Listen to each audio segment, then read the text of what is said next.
City of Stevens Point Common Council meeting, recorded April 21st, 2025.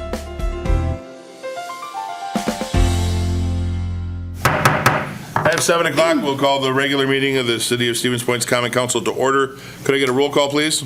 Christensen. Here. Guthrie is excused. Keemer. Here. Broderick. Here. Burr. Oh, sorry. I was still on mute. Allison, we're doing a roll call. Are you here? Here. Steinmetz. No. On his way in. Steinmetz is here. Kneebone. Here. Shuda. Here. Lang. Here. Boozy. Here. Morrow. Here. And we do have a quorum, so we will continue. Please join me in our salute to the flag.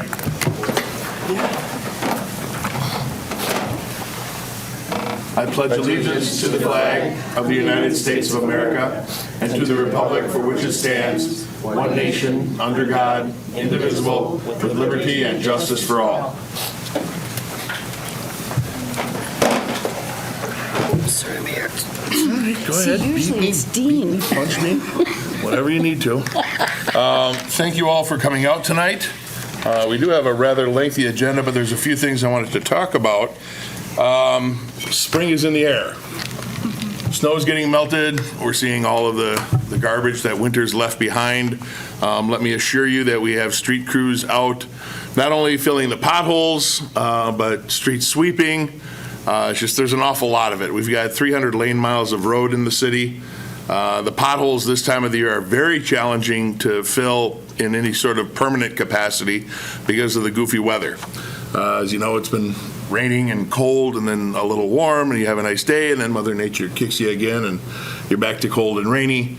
But let me assure you that the crews are out working. It was suggested by someone that we have a GIS. So our GIS is pretty robust. You can see where the infrared patcher has been the last 3 years. You can tell what the street projects are. If you go to stevenspoint.com and search GIS, you get a whole list of things, including every city tree in the public right-of-way. We can tell you what species it is, the maintenance on it. Public can't see all of that stuff, but it's a really cool feature to have on stevenspoint.com. We're going to try and put something up. The crews find out what they're going to be doing when they come in the morning. So tomorrow morning, the street crews will figure out where they're going, who's going on patching, and who's doing what. But we're going to see if we can get a GIS overlay to show the general areas that they'll be working. So you can go out and see for yourself that our crews are actually out there filling potholes, trying to do road repair, and then street sweeping as well. So that'll be coming up soon. So bear with us. Spring is a lousy time, right? You see all the stuff that Mother Nature left over winter. The roads have sand and things like that from left over from winter, but we do get to it. We're almost into May. May 3rd is the first Saturday in May, which will mark the next year of the Stevens Point Downtown Farmers Market, the longest running public market in the state of Wisconsin. We also have May 3rd an opening for a new store downtown, the Sisters Corner Store, which is going in by Fall Line Outfitters. They're having their grand opening May 3rd. It's kind of a bodega convenience store, grab-and-go foods, things like that. Stop by sometime on May 3rd or after. Notes at night, Wednesdays, downtown on the public square. The lineup is already set for most of the year, if not all of the year. You can see that on the Downtown Stevens Point Facebook page. And with the Business Improvement District, they're currently, I'm going to call it between websites. So they're not as accessible on the internet, but their social media is pretty robust. So take a look at that and see what bands are playing. Of course, Levitt Music Series is going to be happening every Thursday at the band shell. So that lineup is set already. That's all being put on by Create Portage County. So you can see the lineup there, and that's every Thursday at the Piffner Pioneer Park band shell. Speaking of Create, they have officially opened in their new space. If you recall the convent conversion project across from Pacelli School, they converted that into some senior housing. And what used to be the chapel has been deconsecrated and is the new Create Portage County space. So they're available. They just had their grand opening with Rucksack Revolution. Adam Gruhl was playing there Saturday night. Lots of cool things that are coming out of Create, but they're officially in their new location now. So if you happen to swing by, stop by and say hi. This is also the time of year that we start seeing some of the less pleasant things in Stevens Point. The warming center closed April 1st, which put a lot of the homeless people out back into the community at night trying to find a warm, safe, dry place to sleep. Some of them have been using things on Main Street.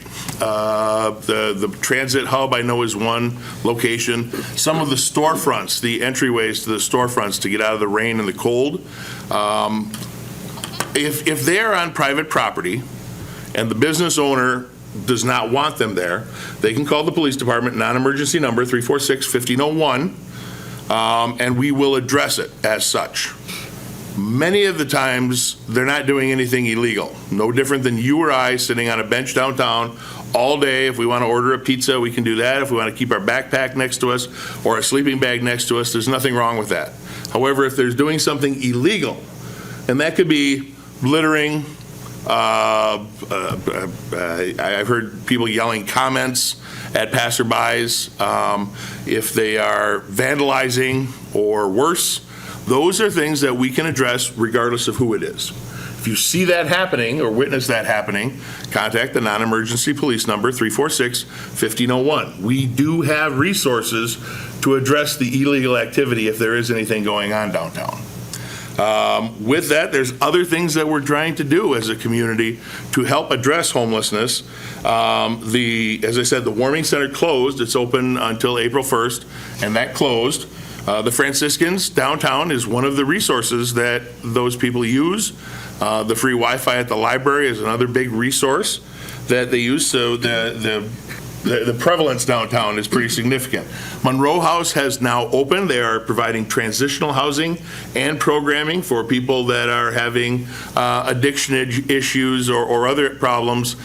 It is not a flop house. It is not an emergency shelter. It is a program that also provides a warm, safe place to stay while you're going through the program. They have 8 people in now with a future capacity of up to 24. And that's on the south side. Some of you may know it as the old Majestic Hotel, turn of the century apartments. And if there's anyone that's really, really, really old, it was a hotel across the street from the train depot. But I don't think anybody remembers that. They're doing some great work over there. One Big Tent, you probably heard of them before. They are now leasing space in one of the city buildings on Water Street to provide some of the programming and services that they run to help address the unhoused and homeless issues. Our resource officer, community resource officer, Mike Radsick, is out down there every single day working with those people who need help to try and find ways how that we can help them. Some of them maybe need a bus ticket to friends or relatives. We can provide that. We actually have a small fund that's available for just those types of emergencies. But I also have to point out that some people choose not to accept help. They choose that lifestyle. They're content with that lifestyle. And when we offer help or services, they refuse. They also have rights just the same as you and me, and we cannot violate that. We can't hold them or move them against their will. So it's important that we understand that, because several of the people that are hanging out downtown and other places actively choose that lifestyle and refuse service. So we need to be cognizant of that. That being said, all of the agencies, including our own emergency staff and personnel, are working very diligently to make sure that the environment throughout the city is safe and that people are getting the help they need to the best of our ability. Last but definitely not least, is that better? Sandy Kratzky is going to be retiring from the city with 33 years of service. 33 years of service to the city, and she's finally retiring. I can't imagine that, let alone 36 years of service, but we'll talk about that later. So we wish Sandy the best. Her husband served as a law enforcement officer for many years and retired a few years back too, so we wish Sandy the very best. With that, we'll move on to item number 3. Persons who wish to address the mayor and council on a specific agenda item other than a public hearing must register their request at this time. Those who wish to address the common council during a public hearing are not required to identify themselves until the public hearing is declared open by the mayor, and we do not have any public hearings tonight. So, any alderpersons wishing to make comments? I figured you'd sign up anyway. I just want to I'm mention. sorry, we're not taking comments. I'm sorry, Dean, go ahead. A point of interest regarding Sandy. Sandy went to school with me. She was in my neighborhood when we grew up. She was the first girl to make the Stevens Point Little League No kidding. baseball in 1974. Is that why she still walks around with a bat? She could, but she was the only, that was the first year that they were allowed to try out as girls with a bunch of guys, and she was the only girl to make it. That's awesome. So I just thought I'd throw that out there. Very cool. That means you're old, too.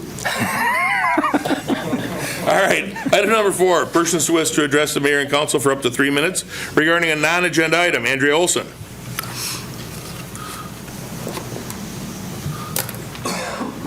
Not that Sandy's old, just you. Yeah, just me.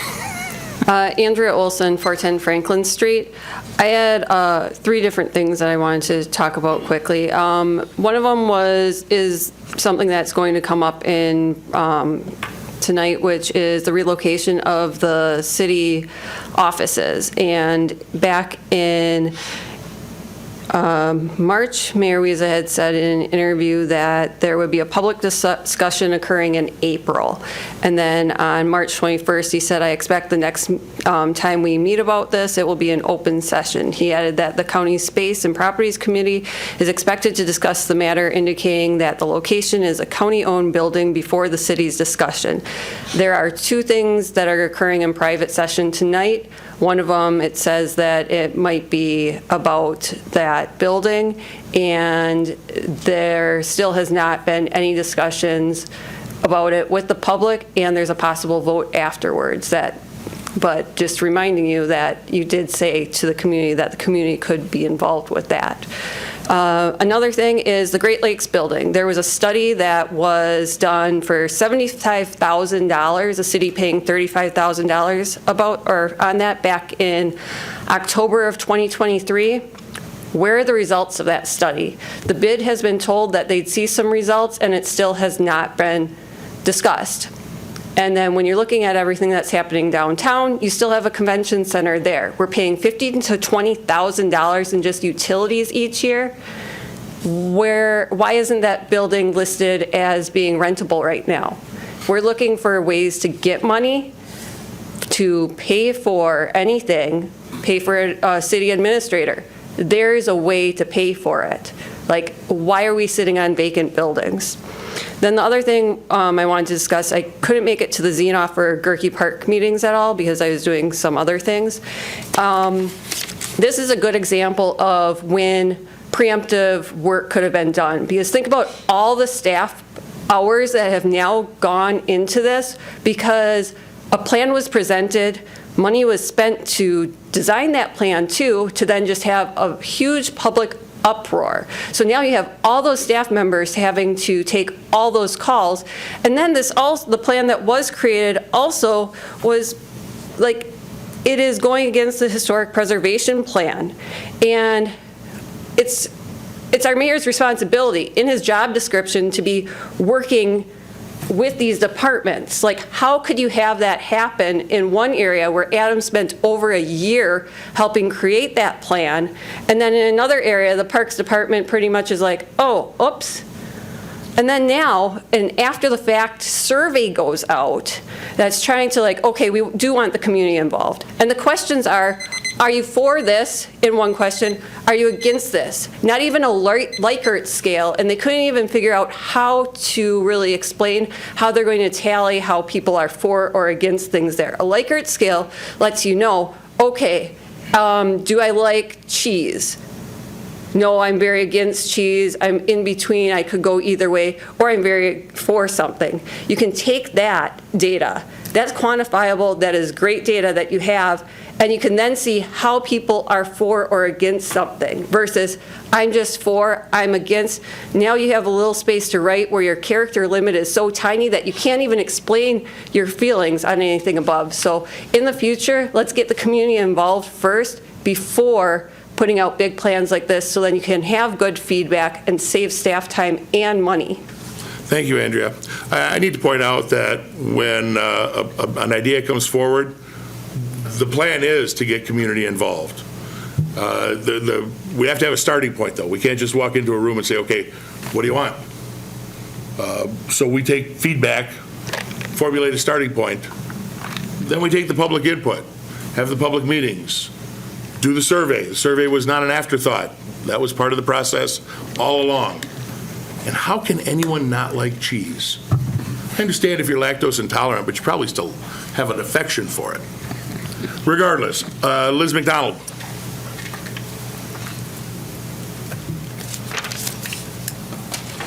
Liz McDonald, 1760 Strongs Avenue. Thanks for the opportunity to talk tonight.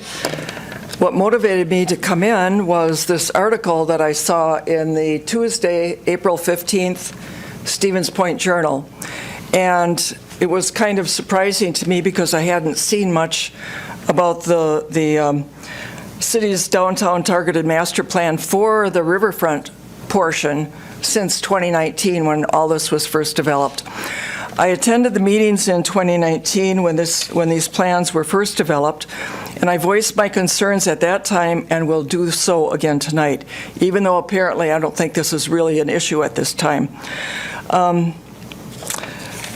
As I read through this article, it indicated that the riverfront connection concept was first produced in 2019, but not officially adopted into the area's master plan document. And it says further that the riverfront image is meant more to inspire further collaboration and conversations. And I hope that that is what will happen in the future before we follow any of this plan. If you look at the plan in the newspaper, there's extensive development down there. A lot of it is for housing, and some of it is for other commercial purposes. People have still not gotten over the fact that there is a bank in what they consider to be Piffner Park. So I think before we would proceed with any further development that we would really get a lot of community input on it. When I looked at the housing, and I brought this up to the City Council previously, but I've done counts, and Berkshire has 88 units. Northside Yards has 214. The former Lullaby building is down there. Some of you aren't old enough to remember, but there was a Lullaby furniture company downtown, but it's apartments across from Emmy's. The proposed plans for Shopko include the possibility of 125 to 195 units, depending on what concept is followed. Then there's also the apartments above most of the businesses downtown, the Whiting Hotel, and tonight you're going to be entertaining, approving a letter of intent for the former Edgewater site. So I think there's a lot of housing downtown, and I think it's kind of overkill, even for the future. Well, the city has continued to grow mainly to the east. The river continues to be where people come to recreate and to gather. Riverfront Rendezvous, the mayor mentioned the Levitt series. There's weekly band concerts. The Piffner building is rented extensively through the total season. So what I'd like to do just is bring this to your attention again, and before we proceed with anything, any development down there, please really look at putting the people, the community, into community development. The community is what we really need. So thank you. Thank you, Liz. And I should point out, they use the graphic of the targeted area master plan in conjunction with the zoning code rewrite. I don't know what the logic was behind it. They are two separate items. But the targeted area master plan started out with a concept, a plan, if you will, a starting point, and then we had public meetings, took public input, And it culminated after almost 2 years of discussion with a large multi-committee meeting at Mid-State Technical College for the final adoption. All the plans that we have are subject to change, of course, as you know. You've been involved in government for a long time too, Liz. But we have to have a starting point, and then we have those discussions, and before any action will be taken on anything, on any plan, council has final approval of all that stuff. But yeah, I don't know why they chose to use that graphic as part of the zoning code rewrite, but that's going to be taking place over the next year or so, along with our comprehensive plan update. And those meetings, most of them are scheduled already. You can find those at stevenspoint.com as well. That exhausts our non-agenda items. We will move on to the consent agenda. Before we do that, we have 2 people wishing to speak on item number 5C, which is actions of the Park Commission. Andrea Olson.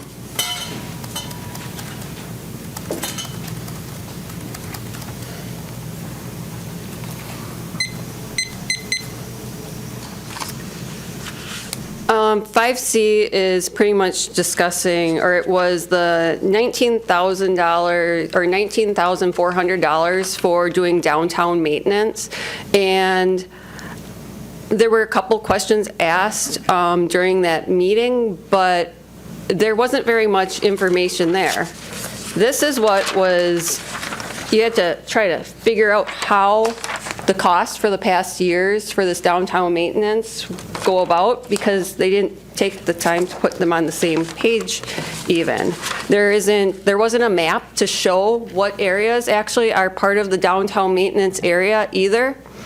What's included in it other than spring cleanups, shrub pruning, wood chipping, bed maintenance, perennials, bark fluffing, fall cleanup total, and then your contractor. Schulfer's had it for years and years and years. Schulfer's, everybody knew that they were going into retirement probably over a year ago, and yet this is just now coming up to the public. Like, it didn't even go out to public bid. It does not have to, because it's not a streets improvement project, but it's still a large chunk of money, and it's a 2-year bid. So if they want to do anything downtown to change anything, like, they're already bid out for 2 years. Do you want to plant some native plants to try to bring down the cost of maintenance down there? Well, you're in this for 2 years. How did this company even get chosen?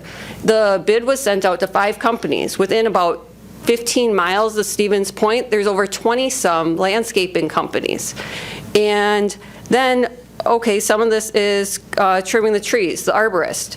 I looked up the company that was chosen, and they only have a Facebook site. They don't have a website at all. The Facebook site was last updated in 2021.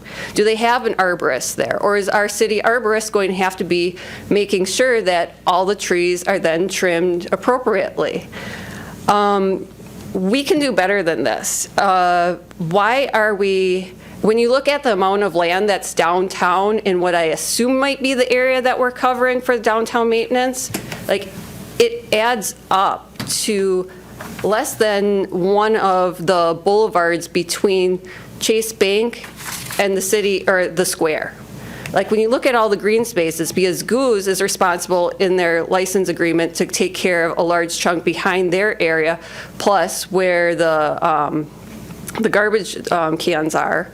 And then if you look at how our ordinances are written, I think that we're responsible, if you're a business owner, to have to take care of the sidewalk. It doesn't say if you're then responsible for taking care of the boulevard between the sidewalk and the street. But if you are responsible for that, then that would mean those businesses downtown would be responsible for some of that little park area too, or the grassy areas, leaving pretty much just the square. So is this a $19,000 responsibility for a company just to do the square?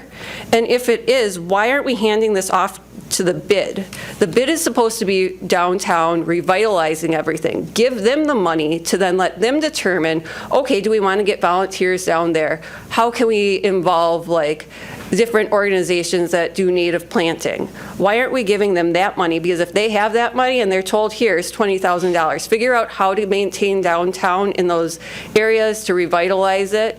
And then if you don't use it all, use it for something else for downtown, because that's a lot of money for not that much area that has to be maintained. And again, what area is being maintained? We don't even know because it wasn't part of that presentation, and it's still not there.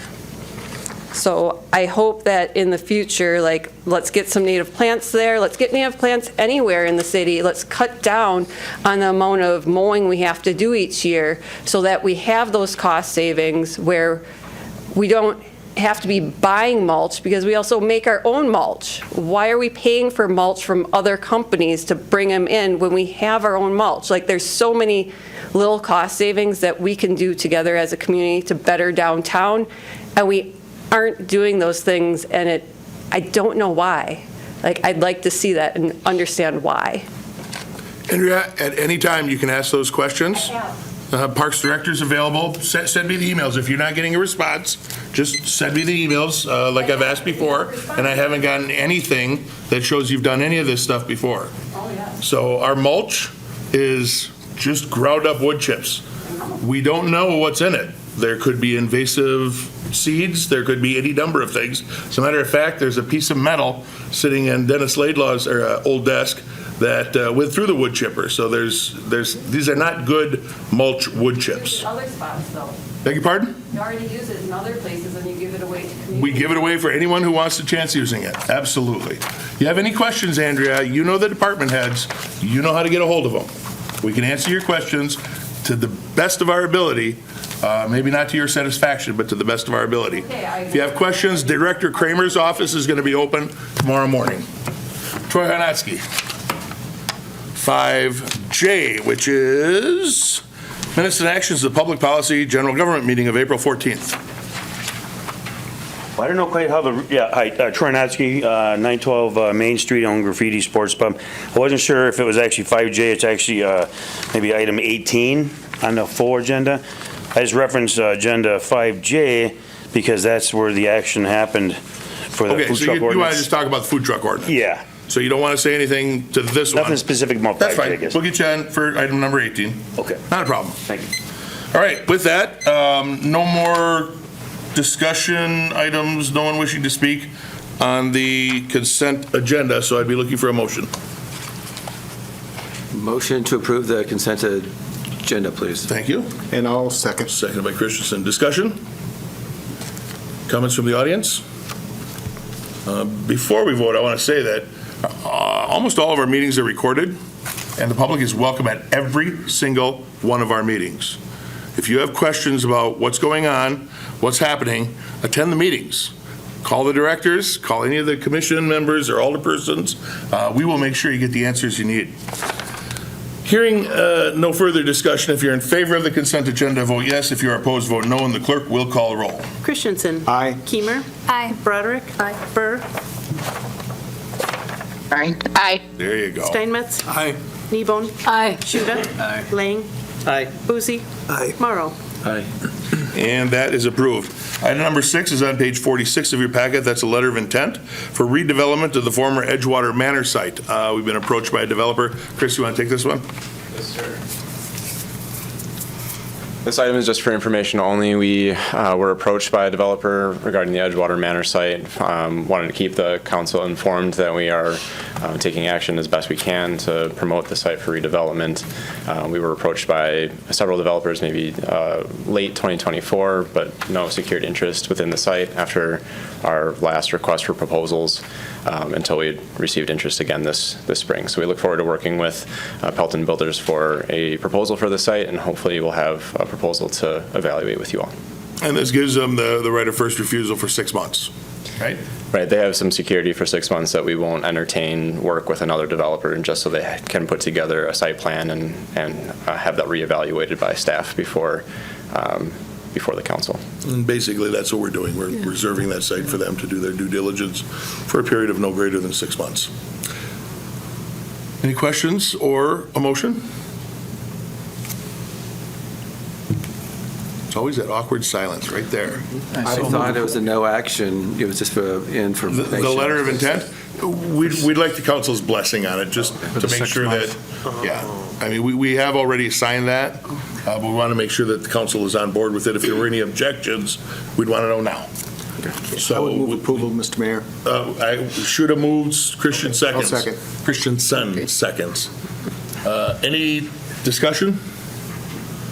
Hearing none, clerk, please call that roll. Morrow. Aye. Boozy. Aye. Lang. Aye. Shuda. Aye. Kneebone. Aye. Steinmetz. Aye. Burr. Aye. Broderick. Aye. Keimer. Aye. Christensen. Aye. And that is approved. Item number 7 is on page 53, and that is a right-of-way liability agreement with the town of Hull for the Forest Creek subdivision. Director Kivelett, anything you want to add?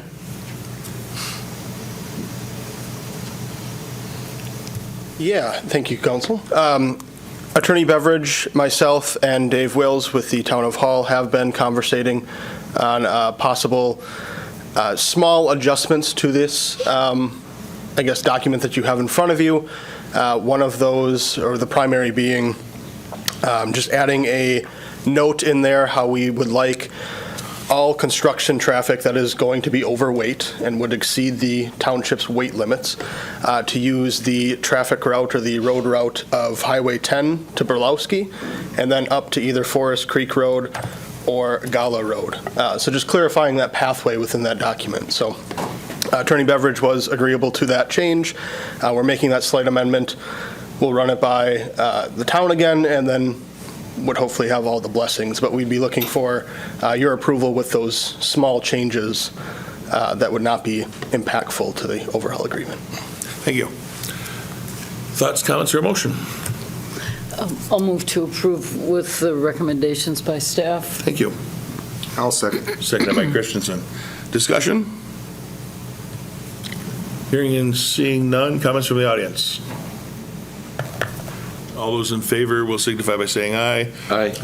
Oh, no. Aye. I gotta have a roll call. Sorry. Roll call vote, please. Christensen. Aye. Keimer. Aye. Broderick. Aye. Burr.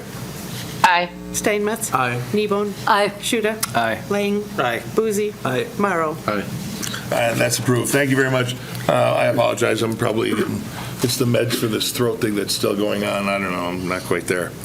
Item number 9 is a revised right-of-way plat. I'm sorry, 8, page 59. In through the nose, out through the mouth. Preliminary resolution for 2025 street improvement projects. Basically, it is the preliminary resolution for the projects that are going to be going on the north side in 2025, and we seek your approval on that preliminary resolution. Questions, comments, or a motion? North side. Motion to approve. Motion by Broderick, Second. by Morrow. I was just being courteous and That's nice, Mayor. the north side altered the opportunity. Comments from the audience? If anybody has questions about what's going on in the project, we do have that GIS overlay that I talked about. You can go to stevenspoint.com, search GIS, and find the construction projects, or you can contact the Public Works Department. They'll walk you through this. It's going to be a little disruptive for a while, as is every construction project, but we'll get through it. If you're in favor, vote yes. Opposed, no, and the clerk will call that roll. Morrow. Aye. Boozy. Aye. Lang. Aye. Shuda. Aye. Kneebone. Aye. Steinmetz. Aye. Burr. Aye. Broderick. Aye. Keimer. Aye. Christensen. Aye. And that's approved. Item number 9 is a revised right-of-way plat and relocation order for the south segment of the Business 51 Church Street reconstruction project. That information was in your packet. Relocation is just moving utilities, things like that for the project. I'd move approval. Motion by Lang, Second. second by Morrow. Discussion? Comments from the audience? I guess I'd have a question. Sure. If, noticing... Greg, come on in. Yeah, maybe I'll wait. He's here. Oh, yeah, he's quick. He's waiting right outside the door. Perfect. So, looking at specifically the Delaney Street, Michigan Avenue, Nebel Street connection there, I was just wondering if there's any driveways affected or anything that would be anticipated with, it looked, as far as I could tell, that the reconfiguration moved things or shifted things just a little bit. Sure. I didn't know if that affected anything. I'd have to look at the plan to specifically address specific questions about it. Okay. But I know the intersections were realigned to better geometry for the turning movements and everything. Yeah. But if you have specific questions, I'm happy to talk to you. I'll touch base with you. Yeah. Yep. Okay. Yeah, that was. Oliver, that was it. just give him a call tomorrow. Yep. And go through specifics. Anything else? Thank you. Comments from the audience? Hearing and seeing none, clerk, please call the roll. Christensen. Aye. Keimer. Aye. Broderick. Aye. Burr. Aye. Steinmetz. Aye. Kneebone. Aye. Shuda. Aye. Lang. Aye. Boozy. Aye. Morrow. And that is approved. Item number 10 is some ordinance amendments to approve amendments to Chapter 9, specifically Section 9.12 as it relates to bicycle ways, and Chapter 10, subsections 10.01 and 10.05 as they relate to city parks. Just some ordinance changes, wording clarification, I guess. I'll move approval. Okay. Moved by Keimer, I'll second. seconded by Broderick. Discussion. Comments from the audience? Seeing and hearing none, clerk, please call that roll. Morrow. Aye. Boozy. Aye. Lang. Aye. Shuda. Aye. Kneebone. Aye. Steinmetz. Aye. Burr. Aye. Broderick. Aye. Keimer. Aye. Christensen. Aye. And that is approved. Item number 11 is to award the Streets Improvement Project 25-101 for Washington Avenue to Haas Sons out of Thorp, Wisconsin. Thorp should be capitalized there. In an amount not to exceed $4,792,534.90.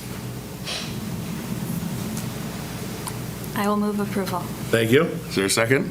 Second. Oh, go ahead. Seconded by Morrow. Discussion?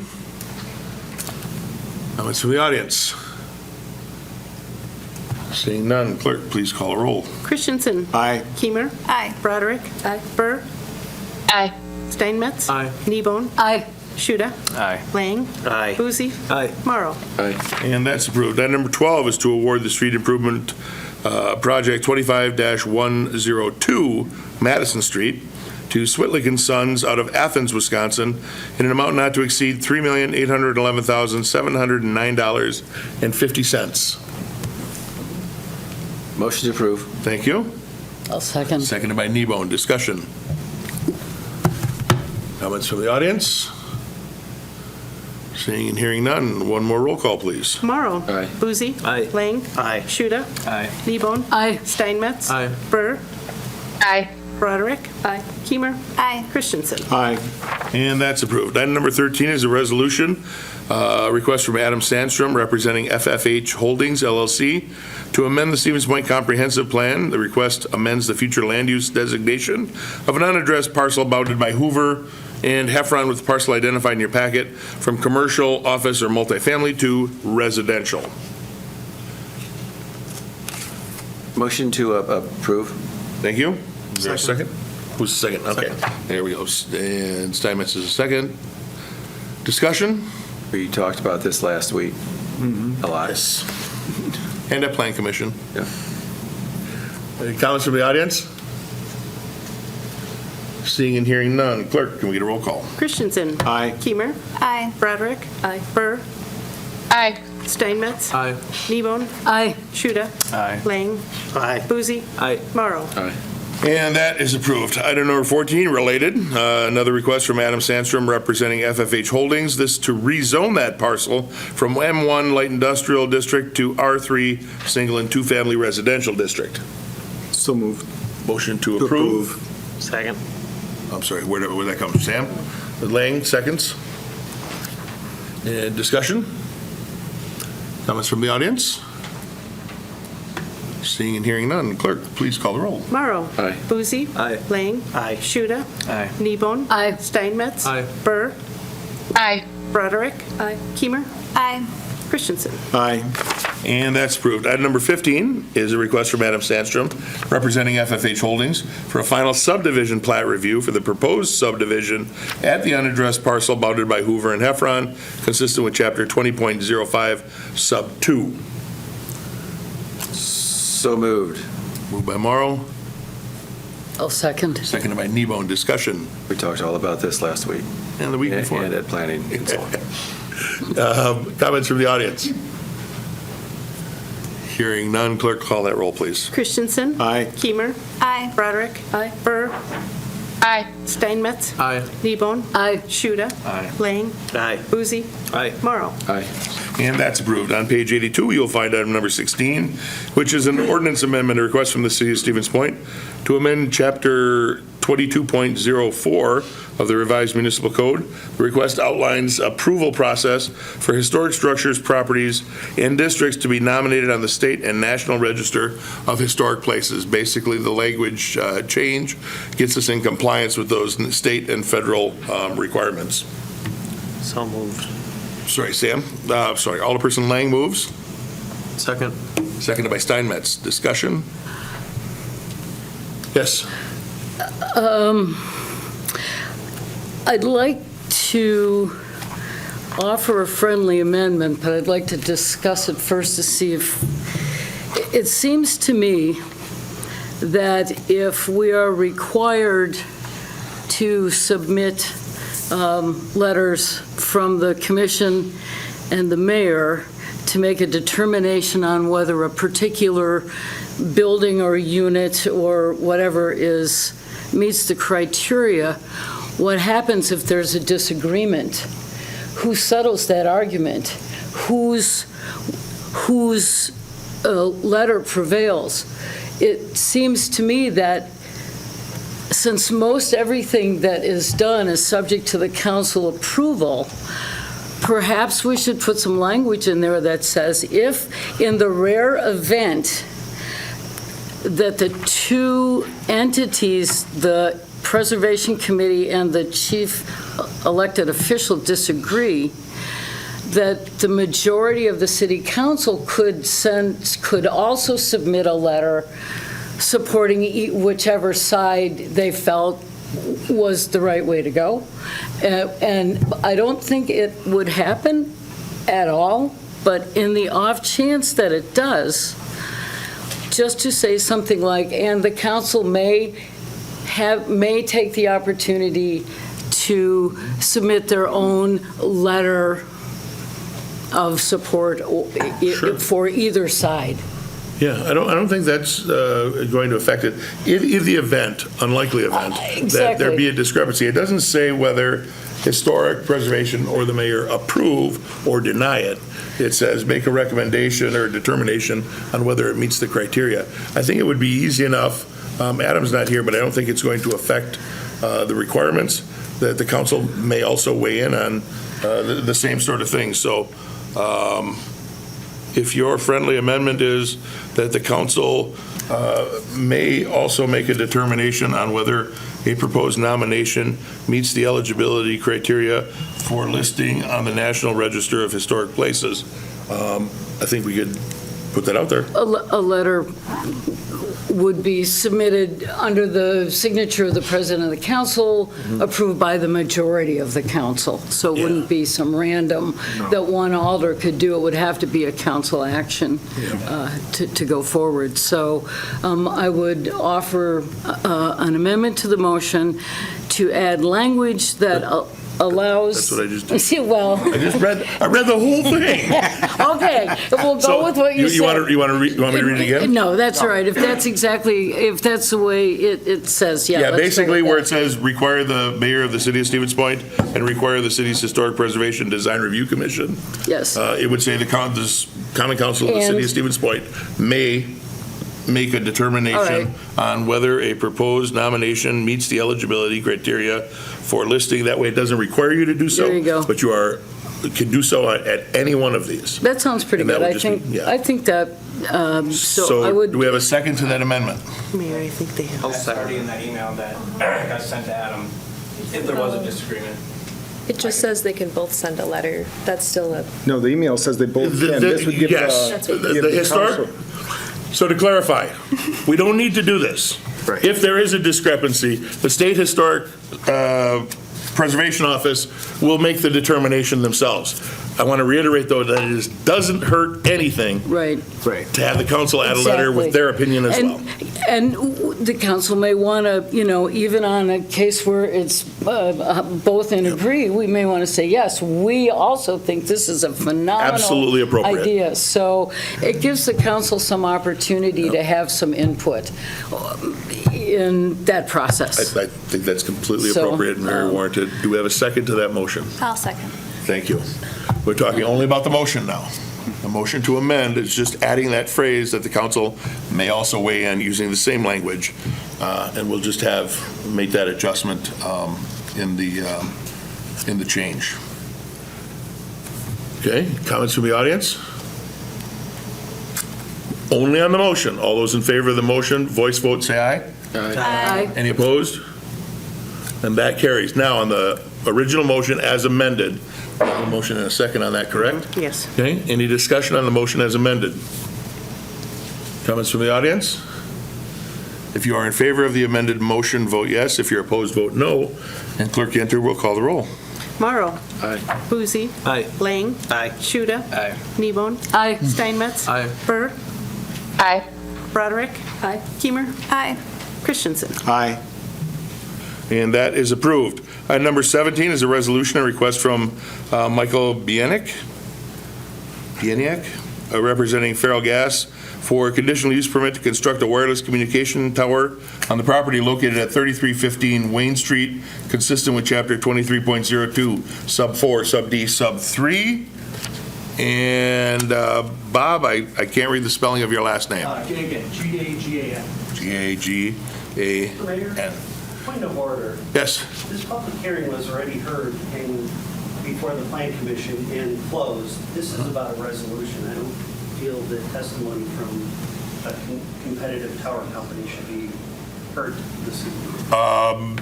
There is no out of order on that. This is a resolution. Anyone and everyone from the public gets to speak. Okay, I'd like to speak then after, please. You didn't register. We had a registration period at the beginning. I'll allow it this time, but we're going to need you to fill out a slip. Bethany, do you have any more slips? Just give that to the gentleman to fill out. Shucks. Sir, you have the floor. Thank you.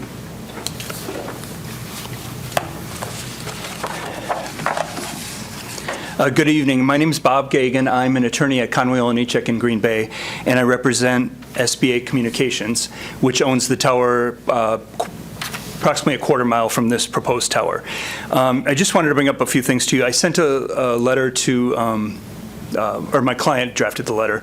I sent it to the city attorney and Adam this morning. Your ordinance talks about co-location. My client didn't even hear about this tower until last Thursday. And once they heard about it, they retained me to come over to this meeting and speak on their behalf. And also, they did reach out to AT&T to see if co-location might be an option in this case. My client, as I stated in the letter to the city attorney today, AT&T is a tenant on my client's tower, 6,200 towers. They're tenants throughout the country. So it is a possibility. My ask for tonight is just that you postpone this to your next meeting to give my client and AT&T a chance to talk about co-location, as it states in your ordinance. They state in their affidavit to you that co-location isn't possible, but I find that hard. I would think you'd have to reach out to my client to at least discuss with them whether co-location is possible. So that's all I wanted to state tonight. So my ask tonight is just that you postpone this to your next meeting to give my client and AT&T a chance to talk, and maybe you don't need another tower within 0.28 miles of each other. Thank you very much. Thank you. Mike? Am I saying that right? Bieniek? Bieniek, close enough. Bieniek. Close enough. Bieniek. Good evening, ladies and gentlemen. My name is Mike Bieniek. I'm with a company called LCC Telecom Services. We represent City Switch. And as I provided testimony at the Plan Commission meeting, the tower, the state statute says that we are required to investigate co-location, which we have, as long as it's within the search ring. And as Mr. Gagan, I believe it? Yes. As he represented, we are within 2.28 miles of that existing tower. However, AT&T in their affidavit did state that that tower will not work for them. And the reason being, the City Switch tower is proposed to be built at 165 feet with a 10-foot lightning rod. The existing SBA tower is a flagpole type tower. I don't know if you've seen flagpoles. And it's only 100 feet. So we're talking almost, by the time you get on that flagpole, they would probably be at about the 75-foot level. So you're talking about a 90-foot difference in the height. So the propagation in that flagpole would not work, and that's why we have investigated it. They said it won't work. The other thing about flagpoles, and I brought this up during the Plan Commission meeting, they no longer are viable options for most of the carriers, because what happened was when these towers were first built, they were a great idea. But all you had was voice communication that was going through your cell phones. And that signal, what happens is, for the old signals, you had equipment shelters down at the base of the tower. Those were usually big sheds that were prefab. Those were so big because all the equipment was housed down at the ground. Once all the data started coming in, data and all the, broadband, all the equipment, not all, but quite a bit of the equipment transferred up to behind the antennas. So if you drive by a tower, you'll see an antenna, and behind it there's little boxes. And that's where a lot of that equipment is housed. And so what happens is, when you have a flagpole, there's not much space. It's literally, a couple feet round. And then what happens is, you get to a certain height, like here, and they cut the tower off, and then they have a stick up the middle, and those antennas are put against those that stick, and then they put a shroud around it. So there's no room for that equipment to be in that tower. And again, it's approximately about a 90-foot difference.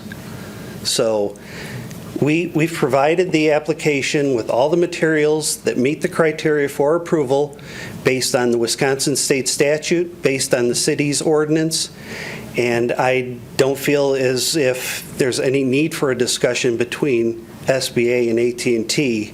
They have proved that that is not going to work for them. Thank you. Thank you. City Attorney, would you like to, I'd like you to weigh in, please. Yeah, so kind of standing in for Adam a bit here.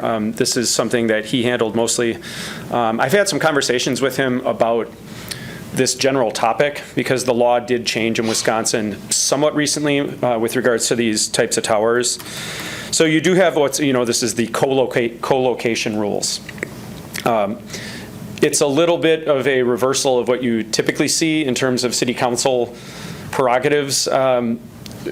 Usually it is city governments that are leaning on companies to do co-location in order to just have there be less proliferation of towers across the landscape.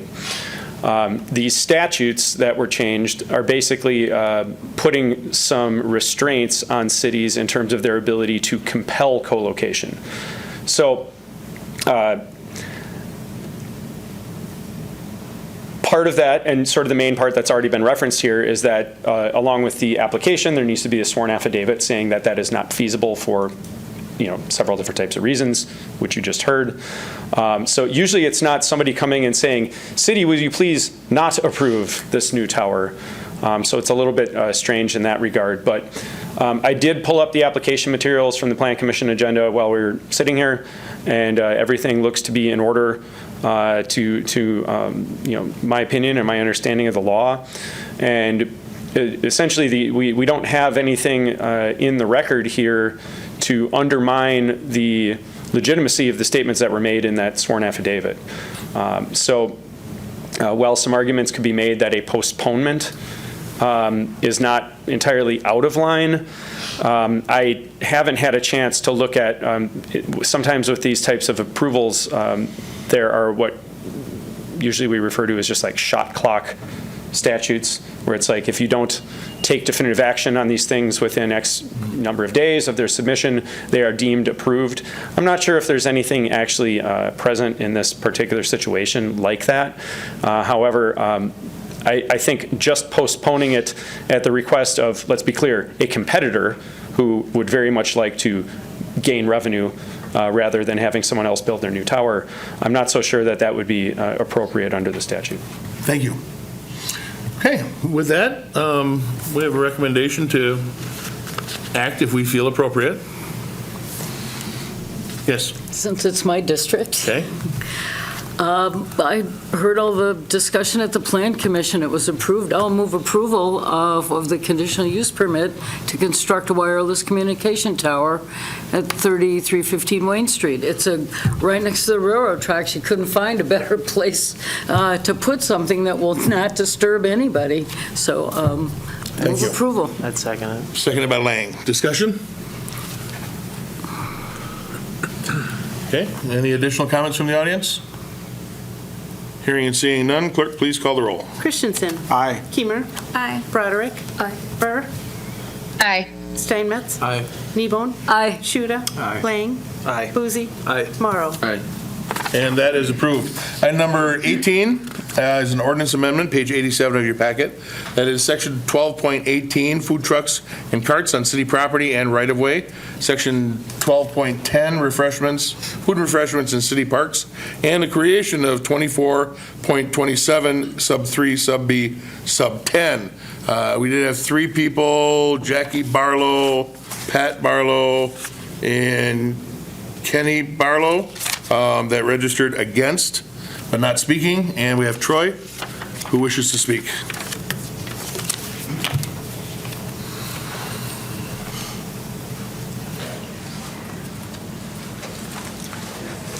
Hi, Troy Notsky from Graffiti Sports Pub, 912 Main Street. I'll start by saying I'm not against a rewrite of the food truck ordinance. His worded something different the last time around.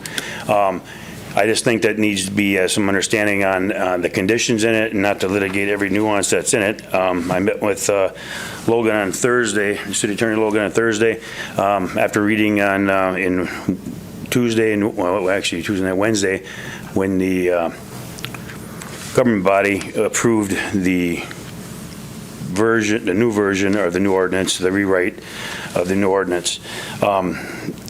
Long story short is there needs to be some transparency.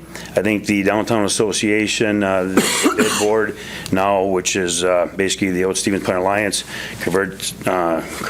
absorbed the bid.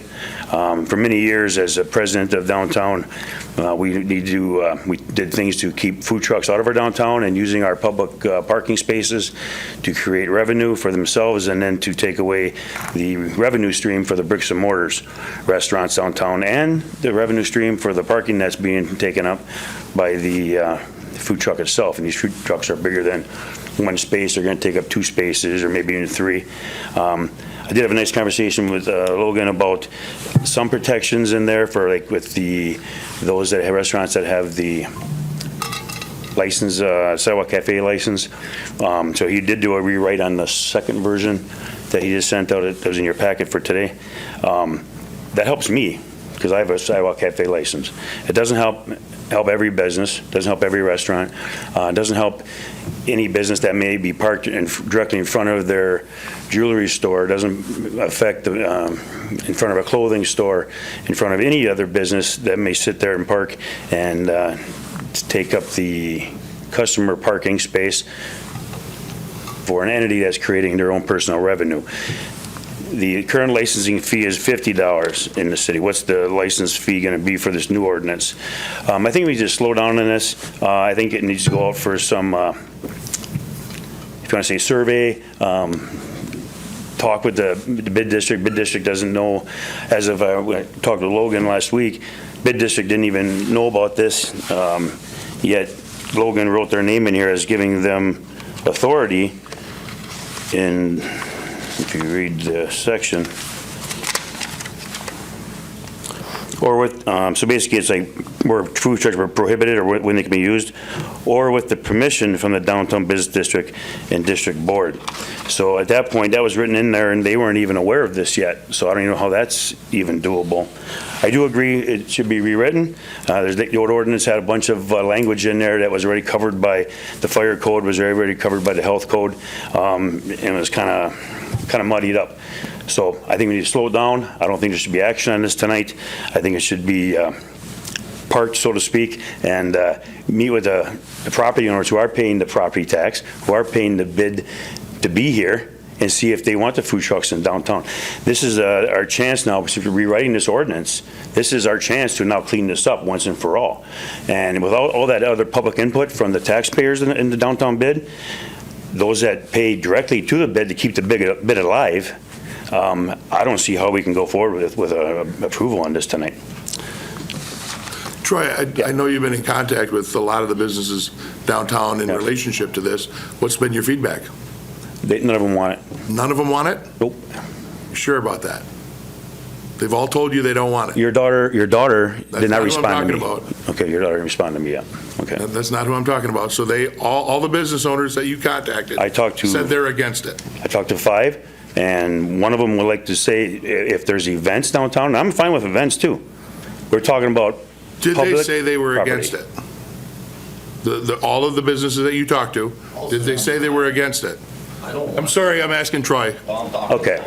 Well, you're not allowed to talk. Thank you. So I will state this. Every person I talked to that informed us about this situation knew nothing about it, wish they had a chance to talk about it and discuss it with before there was a new rewrite of the ordinance. And again, I'm not against the ordinance. Okay. I think there needs to talk to get the nuances figured out, because there's problems that are still in line in it. Okay, so of the businesses you talked to, yes, how many were against it? Okay, I didn't get a chance to talk to everybody. It's going through Easter weekend. I spoke to like 5 different businesses, and I know I got one right here in the room, another one is sitting right back in the corner. There's 2. I talked. I'm not going to specific. I'm not going to call it the location. I'm just asking because you could kind of conveyed that everybody was against it. All those that I talked to were very shocked that this was even happening without their communication with them, and ignore that. Most of them and. Those I spoke with would like a chance to hold this, slow it down, get some input, and clean it up to where it makes more sense to have, for one, just the bid district itself to even vote on it, because their name's mentioned in here. I don't know how they can be mentioned in the ordinance if they don't want to take on even the authority to let food trucks come downtown. They might not even want that authority. Points. Thank you. Mr. Barlow, do you want to change your mind and speak? Sure. Come to the microphone, please.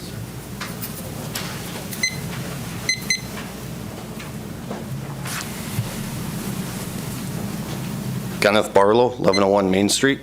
I agree. You said that you heard, a lot of people in favor for it, but... Oh, no, that is not what I said. Okay. I didn't hear of anybody that was in favor of it. I didn't hear of anybody against it other than Troy. I disagree. I think Troy's right. We should support the downtown businesses, the bricks, the mortars. I don't personally want a truck parked in front of my business. And those make sense. I just need to be very clear on what people are conveying. And I did not say I talked to anybody who was in favor of it. All right. Fair enough. Thank you. What is the business that you have? Oh, Bill's Pizza. Okay, thanks. Great pizza, by the way. And the roast beefs are crazy awesome too. Anyone else? We're gonna allow a little latitude here.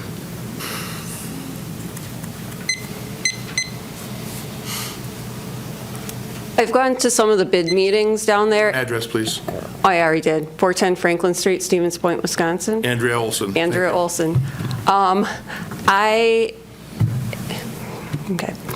think that if the bid was not made aware of this and did not fully know that this was going to be coming up, they need to have the chance to review this. I understand that, yes, summer is coming. This is when most of the food truck stuff happens, so this is sort of urgency, but the downtown business owners really need a chance to give their opinion have it reached out. If this was changing, I would have expected like maybe a letter to the businesses, hey, we're considering changing our food truck ordinance. Can we get some feedback? Talk to District 1, they do food truck stuff there all the time. Now they have a restaurant inside of there. Are they still going to be supporting the same types of events? It's just, yeah, I like food trucks, everything. I'm paid towards the bid too, but I would have liked to know a little bit more that was going on before Common Council. It would have been good just to have their involvement. And Mr. Christensen is part of the bid, so he could probably say too if this has come up recently at one of their meetings. Thank you. Yep, valid points. Mr. Christensen? Yeah, I can weigh in real quickly. No, there really hasn't been discussion at the bid board level yet.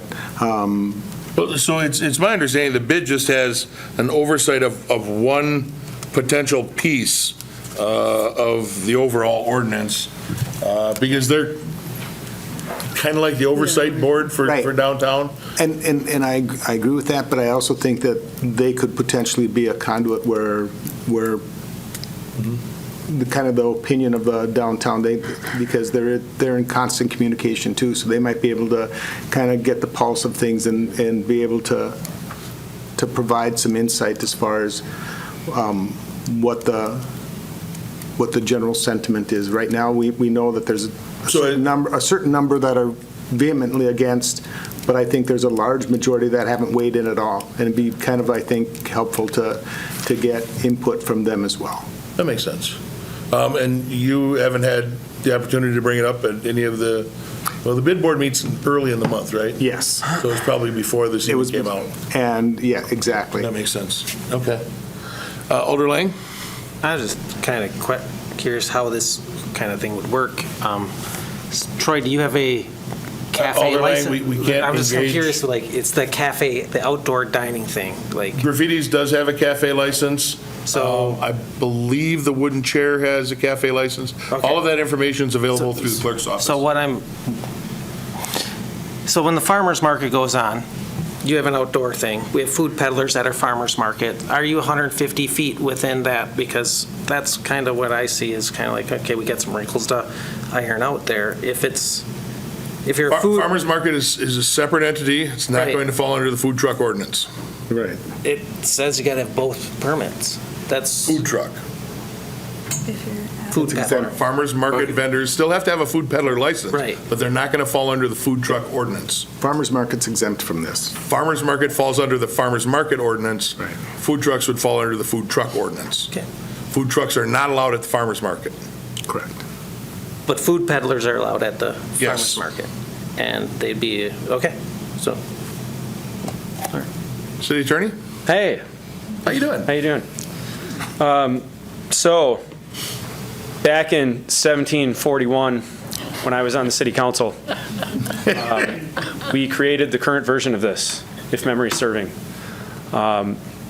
And boy howdy, there was some conversation that went into that. It went several months of meetings, if I recall correctly. And a lot of comments from downtown business owners, a lot of comments, obviously from the council, interested members of the public. And just recently, a few months ago, came up with the clerk's office. They were like, hey, as we're getting into the season of food trucks being kind of on the radar again, can you take a look at this thing? And I know I went through these, I'm kind of doing this for the crowd here because I went through some of these same comments last week. But normally what I would do is take an existing ordinance and I would have like red line stuff to show what's being changed, what's being added, what's being removed. I stared at a blinking cursor on the existing ordinance for quite a while before I decided to throw the thing in the garbage and start fresh. It was a mess. It was organized poorly. It had internal inconsistencies. It had a bunch of just like crazy stuff that didn't need to be in there and didn't really make any sense. But ultimately what I wanted to do is create a new ordinance that more or less reflected the actual reality, because now we've got over a decade of experience of these things just being part of the landscape. Back in 2011 or whatever it was, food trucks were incredibly common in bigger cities, but they were just kind of starting to have a presence here in Stevens Point. And now we're all kind of used to seeing them. most of the time, they are on private property. We had heard the comment about D1. This doesn't apply to that at all. So the idea of like, we need to reach out to D1, well, those food trucks parked entirely on private property are not subject to this ordinance. They're still subject to the same health code and all that type of stuff. They have to talk to the fire department just about fire code stuff. There's also some reciprocity between our fire department and regional fire departments, so they're not having to get checked off one by one by one by one as they move from community to community. But currently, the ordinance as it sits doesn't have anything specific to downtown in it at all, even though majorly the concerns we heard back in the day were from downtown business owners. So the new one has specific restrictions for downtown. So if anything, this is more restrictive of what food trucks can do downtown rather than less restrictive. So if the downtown restaurant owners want us to postpone making the rules more restrictive, I'm guessing that's probably not actually what they want. But first of all, they're still bound by the parking rules. And what I wrote in here is if you want to be in downtown for more than 3 hours, then you've got to go through this process with the bid board. Now, just to be clear, I did contact Chloe Cruiser, who's the Executive Director. Executive Director. I didn't want to get the title wrong of the bid board, and said, hey, just a heads up, here's what I wrote in here, here's the, what I'm contemplating. Here's a body that has public meetings, public agendas, open to the public, and is focused specifically on downtown and has representation made up of downtown business owners, including restaurant owners. Seems like it'd be a reasonable body to make decisions on this type of thing. And, I'm presuming that, if and when somebody does make this application to get on their agenda to have some extended hours, it's probably going to be something that's, there's a general consensus to say yes to it. It's probably going to be in connection with some sort of special event that's going on or who knows what. And I did have a nice conversation with Troy, and the concerns I heard from him, at least in part, were essentially the same ones that we heard back when we originally created this. Like, we don't want to have these things just parked all day right in front of my own restaurant and doing this and that. And it's like, well, have those types of things actually occurred in the last 12 years? And it doesn't sound like they really have. But I also gave him commitment, like, if we start to get those types of problems, let me know. I'll be the first one to draw up an amendment to this. And we can go from problem, communication, amendment, passed, and on the books in 4 weeks, 3 weeks, depending on where we're at in the meeting cycle. So that shouldn't be too hard to address things on the fly. And in terms of the proximity to sidewalk cafes, that is a change that you can see in here that came out of that conversation. I think that's a really solid point. Like, hey, I've got my sidewalk cafe set up. I don't want to have one of these things parked right next to it, blocking out the sun. And also we know where and when the sidewalk cafes are going to be, because those are also permitted through the clerk's office. So just for a sense of scale, I wrote in, I believe, 150 feet in there. Distance, which, for example, with Troy's Sidewalk Cafe at Graffitis, this would still allow somebody to locate on the square, but they'd have to be basically at the southwest corner of the square in order to achieve that 150-foot distance. One other thing I want to point out in here, which doesn't exist in the current ordinance, is the garbage pickup provision. So essentially, any food truck operator who posts up somewhere for a while would be obligated to kind of just do a reasonable cleanup of trash that originates from their operation. They'd have to provide a trash can unless one has also otherwise been provided by a special event that they're operating in connection with. And I think I made it like a 50-foot radius or something like that. Go out and do kind of a garbage sweep around the thing, tidy up a bit. So 100 feet. 100 feet? Okay. Originally I had it larger than that, and that seemed awfully big. Can we make it citywide? Right. I mean, that would really help the budget. So I think that if there's one big takeaway I'd ask you to have here, it's that I think we should give this amendment a shot. I think probably it will change almost nothing in terms of what people actually see in terms of the presence of these in the community. But if there are any real problems, just let us know right away, and we can draw up an amendment and we can change it. It doesn't even take that long. Thank you. And just because it was mentioned, District 1, even though they do have their own restaurant, is having their food truck festival, the annual food truck festival, on May 3rd. So we'll give them a plug too, starting at 11 a.m. We got food trucks in the parking lot. Check it out. Questions from anyone on council? Comments? Yes. I agree. I think this is a good step in the right direction, and that, if the bid wants to weigh in the weeks and months to come, I'm happy for them to weigh in and offer other suggestions or alternatives. If we see other problems, we can amend this further. But, this does impact the city as a whole, not just downtown. There's Southside businesses, there's Stanley Street businesses. Most of the food trucks I see are on private property. They're at Fleet Farm, they're across from PJ's, they're at D1. So I know there are others, but I do think these parking restrictions kind of take care of a lot of that in terms of if you're illegally parking, then you're breaking the rules. So I would make a motion to approve as presented. Thank you. Second? I'll second, and I guess my line of thinking is almost identical to Alder Keemer's. I think this will actually probably allow us to get a better handle than what we presently have on it, and we can monitor it closely, and if we need to tweak it down the line, we can do that. I think Attorney Beveridge has done a nice job of revising, well, not revising, coming up with something that is pretty workable, but it is something. It's kind of a new attempt for us, so it is something we'll want to monitor and see how it goes. But I think it does actually give us better control over it than what we presently have. So I actually think it's moving in the right direction. So I would second that. Thank you. Any other comments? Would the businesses such as the ones that aren't really for it now, go to the bid then and voice their continued concerns, or where would they go to monitor the situation, as Ginger said?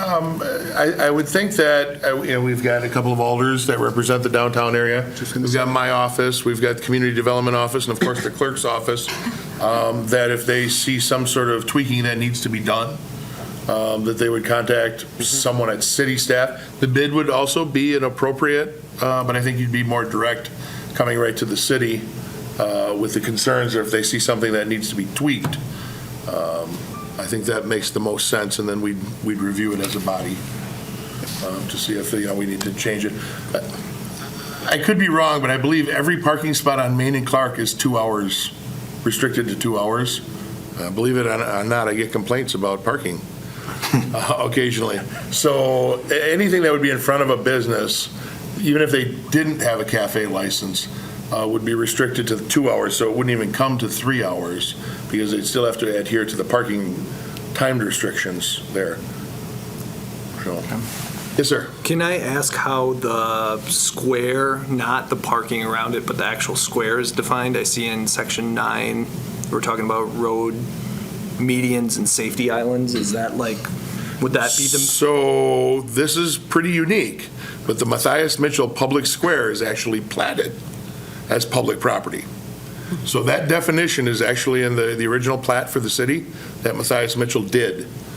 So that is a very defined boundary, which is generally, I'm not going to inches here, but everything inside the vehicle traffic lane. Does that make sense? Is that the vehicle traffic? No. So the vehicle traffic goes around the square. Yeah. Everything inside of that is the public market. Okay. So the parking spots inside the bollards, where the fountains are, the 4 green space tree areas, everything that's inside the NASCAR loop. Yeah. So that's public property, that is not parking. That is the square, and that holds its own ordinances. So the public square has its own section of ordinance that we've adopted through the Farmers Market Board. Okay. And it's in the plat that is reserved for public use. So if I'm hearing that right, that is not a location that you could park, a car could park, but we're talking about a food truck would not be able to park on the square. That's parking already, yeah. And if you look on section 5, it talks about the farmer's market and public vending area being identified in chapter 12.02. So that was what Alder Lang was talking about too. Public market is under its own set of ordinances. And that is would not be applicable allowed. year-round? That's not just applicable to time public market is on? That is the public market, yeah. Okay, got it. Thank Just you. to clarify. The farmer's market has May through November. Okay, and that's kind of the time frame I was thinking, but that sounds like it's calendar year. Just to clarify, you mentioned the road medians and safety areas language in there. That's like one of the very few things I did recycle from the original ordinance because it was just clear, succinct, and what that would refer to is envision more like a really busy intersection with a median next to a turn lane. Okay. And somebody posts up with a refrigerated bin full of like ice cream sandwiches and is trying to sell it to people through car windows. That sort of thing. Okay. That would not be allowed. Okay, that's what I picture, but then I kind of had that makes sense as far as what the square is defined as. So, yeah, that makes sense. Okay. Any other comments or thoughts? Trevor might be able to do a good business on a holiday weekend in Highway 10. There is someone, I don't know if they're still licensed. Right, this There was an ice cream cart that rode around, not the truck with the music. Can I interest you in some compost? I remember we had licensed like 2 years ago, something like that. I don't know if they're still licensed. But there's a lot to be said for the brick and mortar businesses that pay taxes year round, have to keep up a storefront. So I understand the concerns. I also think that, at least in the current environment, there aren't a lot of food trucks that are going to compete with Bill's Food or Graffiti's Food or Wooden Chair, any of those places. Your food trucks are, we got hot dogs and tacos and what? Taco truck. Yeah, there's a lot of tacos. So I mean, they're pretty specific, and it's a different clientele, I think. But by all means, if there are concerns where you think it needs to be tweaked, bring it up. Any other comments? Then we'll call for a vote. The vote is to approve the ordinance as presented. If you're in favor, vote yes. Opposed, no, and the clerk will call that roll. Morrow. Aye. Boozy. Aye. Lang. Aye. Shuda. Aye. Kneebone. Aye. Steinmetz. Aye. Burr. Aye. Broderick. Aye. Keemer. Aye. Christensen. Aye. And that is approved. Item number 19 is defining the comprehensive facilities study request. If you recall, this was put into the capital budget last fall by Alder Shuda, talking about a more in-depth look, I suppose, at our facilities and what that entails. We talked about it a couple of times. I thought we were pretty clear on it when I asked last time a couple of times, but I just want to be clear today. So before we spend any of this money, we have $50,000 that have been budgeted. We did spend some of that already, but we have, what I expect tonight is to ensure that everybody's agreeing a motion worded with what you want, and then passing of that motion before we spend any more money. So Alder Shuda, since you brought this to the floor during the capital plan, I'll turn it over to you for starters to talk about your intent, and then we'll open it up for discussion. Yeah, a couple months ago, I just brought it up because me as an alder, I would have liked to have something in hand explaining what each director needed, wanted, what direction they wanted to go, instead of just, hodgepodge, having everybody's vision in front of me. And that was the intent of it, to at least get a handle on it, to get a report from each director, whether it be 1 page or 20 pages of where they're at, where they want to go, how they want to get there, and have it in my hands so I could read it and refer to it. And, whoever takes my spot could have it. Each alder would know what each director wants to do, and then we can decide from there. That was the intent. Obviously, it's taken on a life of its own with the 2 different bids at this point, 3 to come. I don't know what spending we've done to this point. I'm not aware of what we've spent and where we're at in that, except for getting the bids. So I guess it's up to my comrades here to where do they want to go from here? And I need to clarify, too, of the $50,000 from capital, we didn't spend any of that.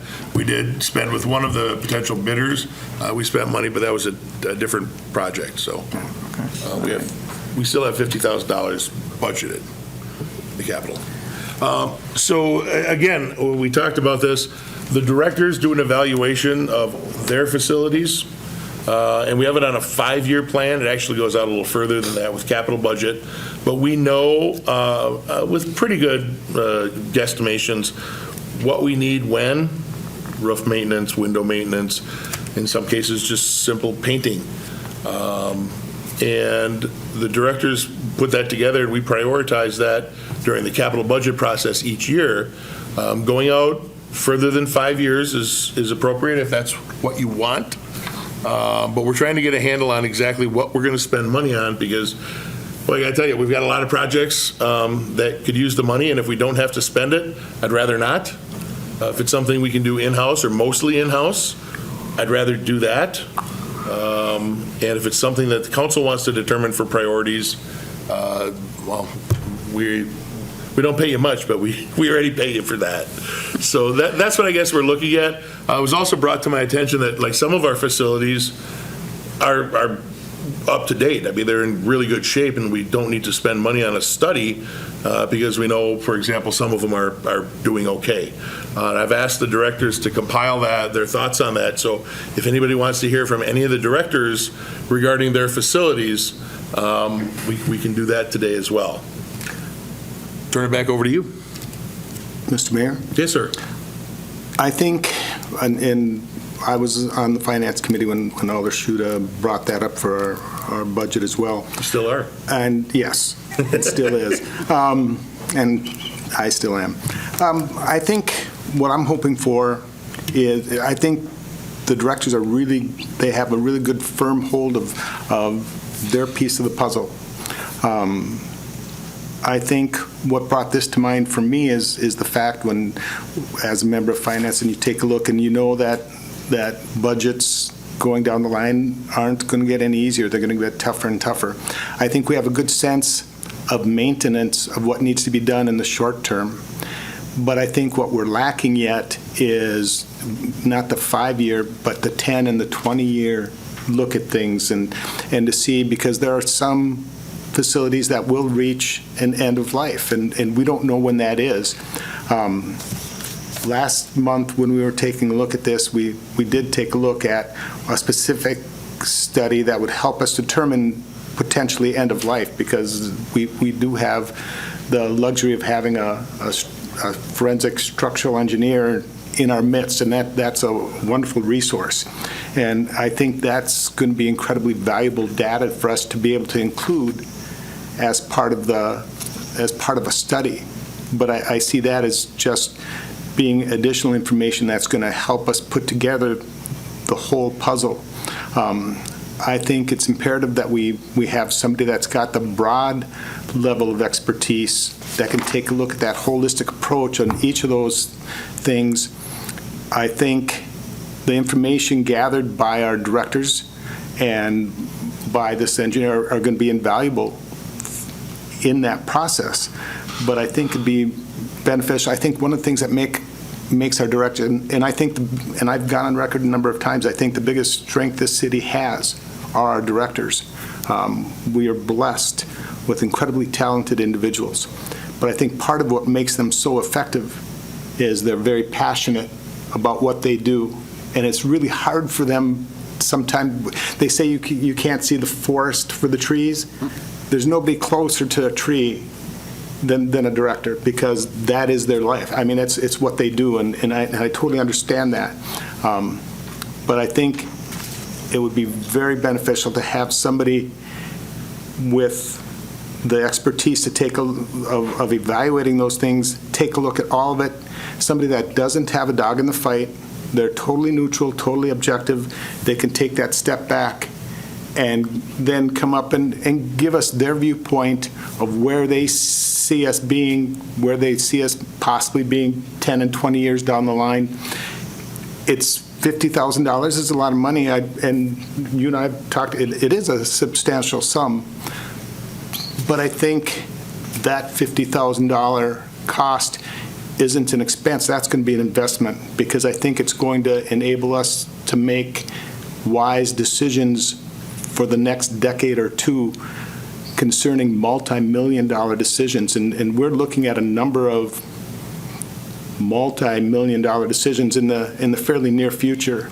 And if the information we gain, that we gather in this process, will help us make those decisions more effectively, then I think that's money well spent. So, thank you. So you made some multi-million-dollar decisions tonight, too. But can you, Alderperson, sum up what you're expecting in 2 or 3 sentences? I think it's right in the memo. What I'm hoping for is basically what's described in ours as a comprehensive facility study, taking a look. And the first one would be stuff that would I think the forensic engineer would be able to provide, the structural observations and conditions and concerns. Other things that are beyond her level of expertise, things such as the general building systems, the electrical, the HVAC, the plumbing. They would also incorporate then the data that's provided them from the directors as far as operational spatial efficiency. And I think ultimately the biggest thing that would enable us to do is just take a look and see, big picture, what do we have, what's well utilized, what things are worth investing more money into, which ones, and at what point in time is it better to step away and look at something new as opposed to something renovated. And those are discussions we've been having and kind of going by intuition, but I would love to have somebody who knows a whole lot more than I guiding me in that decision making. So let me try and paraphrase again. I would see you are supporting not only a structural condition focused study as outlined in the memo, but the comprehensive systems and space needs evaluation. It's also included in the memo. You want everything. I would like to have that comprehensive facility study that's as presented in those item number 1 and number 2 on page 92 of our packet. Okay. Director, is that clear enough for us to go forward with some bidding? There's a little bit more later than that too. Yeah. Wait, when you say a little bit more later than that? Because I was just looking too, I didn't see, it goes on to the next page. It also has code compliance and life safety evaluations and recommendations for project. Yep, and that's what I was going. So everything that's outlined in the memo, correct, is what you want to see. That is what I think is essential for us to make those. And you saw some of the bids for that. I think we can get some of the bids down with the information that our directors are providing. But know that a study of this nature is going to take months. Yes. Okay. And I've a number of times said I think it's more important to make a good decision than a quick decision. Oh, no, and I agree 100%. We're just trying to clarify what we're going to spend money on, so we're not spending money on things that we don't necessarily need. One thing I need clarified, it says physical condition of all major city-owned buildings. Define major. I think you and I in discussions, I think we would agree there's probably 5 major facilities. I'd be open to having a discussion with directors and seeing what they would consider major buildings, but I think the 5 that you identified in our conversation probably be a good starting point. Okay, so we were looking at streets, garage, the police station, fire. We've got 2 stations there, Station 1 and 2. That's 2 different buildings. And I think, like I said, I think we need to have a conversation with directors as far as which ones, if they're really new. Let's do that now then. Directors, come on up and share your thoughts on which buildings you think we need to include here, because I really want firm ground when we leave this meeting tonight so we can start getting the bids that we need. So I'm going to lead off just because we have 32 park sites. So one of the questions I actually had spoken with the mayor about a little bit, as well as we're kind of actively going through this in Gerke Park with our master planning exercise, is we kind of have the staff side in the Park Rec and Forestry. So what I would call the east side of the Blue Coal building, and then we have the forestry garage and rec center, which is really my administrative staff and our arborists. Then we have the rec staff, which is at the Willett. So that's one piece of the department or kind of the city operation. But then we have about 13 WPA buildings. Right now, we're actively talking about what are we doing with one of them that's not on a registry. But if you actually look at some big items and facilities for the city, the Buchholz Beach House is a WPA building that plays a big role, and I think our community certainly cares a lot. Iverson's Beach House is in the same really breadth of that area. Then if you look in Iverson Park as well as in Buchholz Park with some of the lodge structures, they're serving a great purpose now, But I would tell you that they're not ADA accessible in a lot of capacities. Restrooms are quite aged, and they're really near and dear to our community. So one thing I would just mention is that what I've reviewed of what was put forward here tonight, the KB Willet just took a humongous capital improvement for addition, kind of renovation. If we were to go down this road, I would just advocate to say I'd love to have some of our other buildings incorporated with the review, just because as a director, we get asked a lot, we should have lifeguards, you should have a bathroom open at Buchholz. And we have to say, well, the funding was cut 10 years ago. The building's been, boarded up essentially. And we get sometimes the public opinion is like, well, you're not doing it correctly. If the council was to say, hey, let's look at that and really give staff direction of spend some money on it, great. That gives us a chance to say we're not doing it, we are doing it. Parker Building's a prime example. We use it, very limitedly for some of the skating operations and storage. And now we're engaging the community and talking through, do we do something else with it? Significant capital improvement if we do it. That discussion, I would say right now, is way more front and center than, say, our forestry garage, right?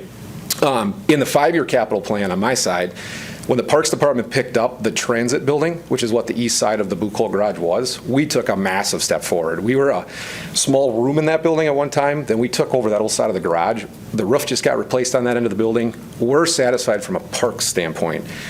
On the forestry side, same thing. For 50 years, we've had our arborist out of it.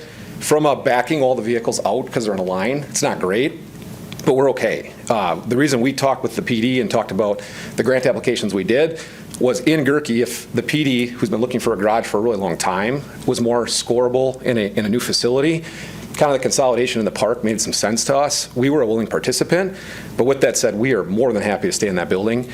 You'll notice if you read some of the Historical Society's comments, they talked about the Park Rec and Forestry being a poster child of the rec center because we're generating revenue with a building from 1921. There's a community gym aspect and we're reusing it. So there's a lot of reasons to say, hey, that facility too being included where it really doesn't need improvements, it's just old.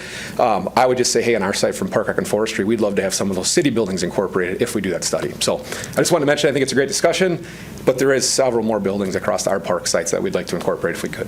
Thank you.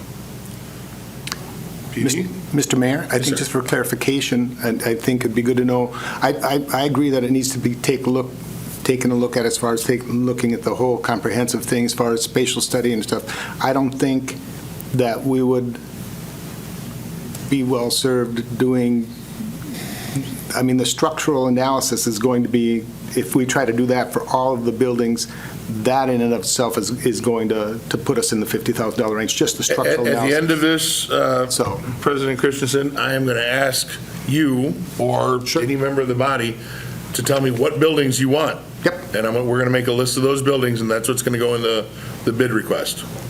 So you wanted to hear from the directors. We're going to get the directors up here to tell you what they think. Who's keeping a list? And then you choose, it's all right there. Seth is keeping a list. Okay.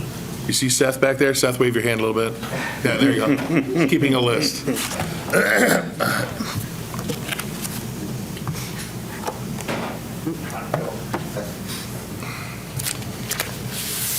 All I'm going to say is I'm extremely happy in this building, the police department is. And over the last, since 2017, the entire roof is all brand new. We've done that over 3 years. We got a new parking lot. We got all new cubicles in the last 2 years, donated by a very nice company here in town. We've done carpeting each year. If you ever want a tour and stuff, I will show you it. We bring in tons and tons of training. I don't want to leave this building, so I'm not exactly sure what this study is going to show. I do know we have 9 RTU units, rooftop units. They're going to have to be replaced eventually. One of them next year, that'll be my capital. If we want to do this for this building to determine what I need in the next 5 to 10 years, great, as long as that is included in my capital budget to get those and identify what those issues are. So, Chief Moody?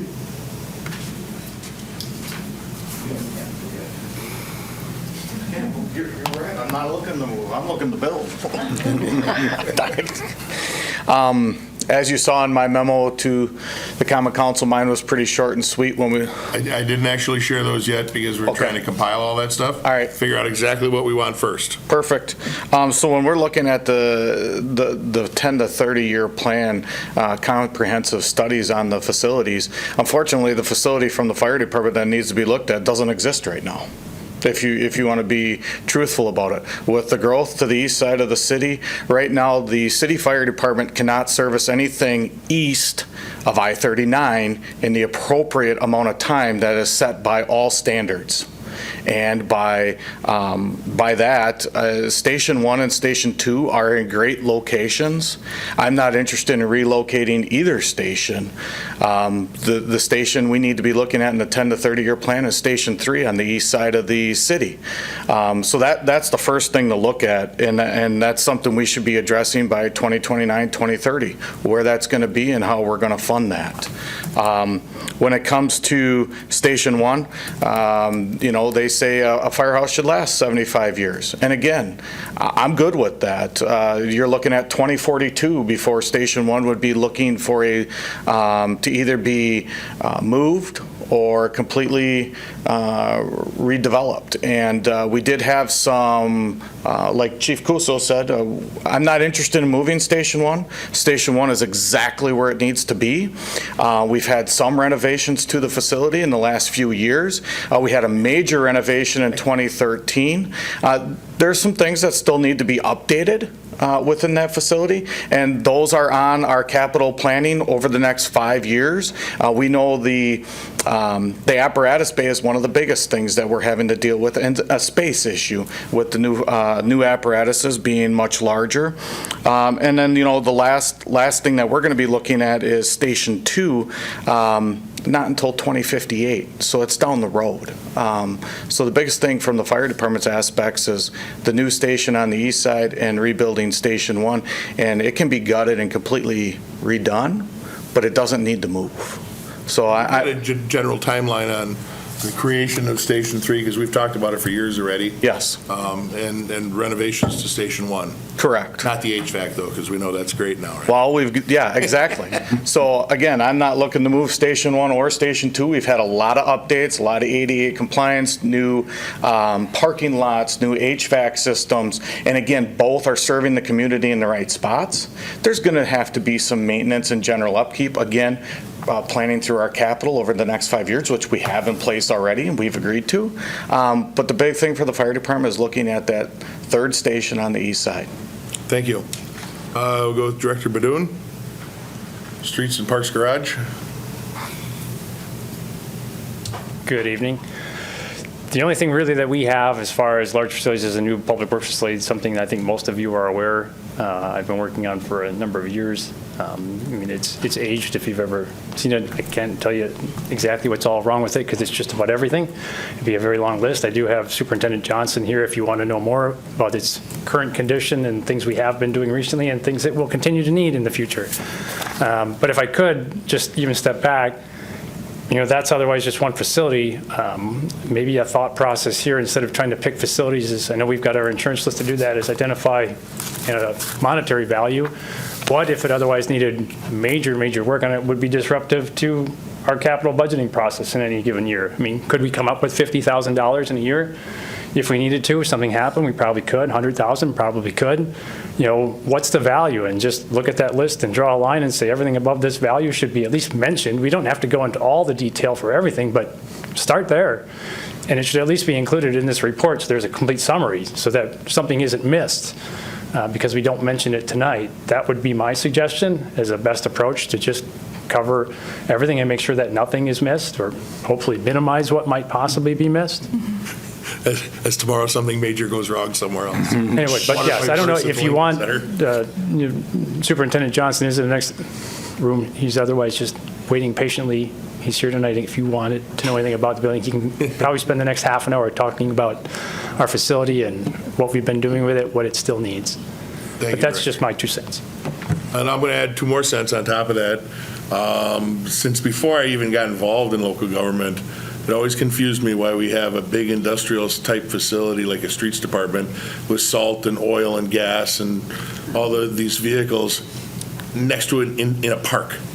I would love to get the streets facility out of the Bucco Park area. Next to Wisconsin River. And anywhere, almost anywhere else would be better.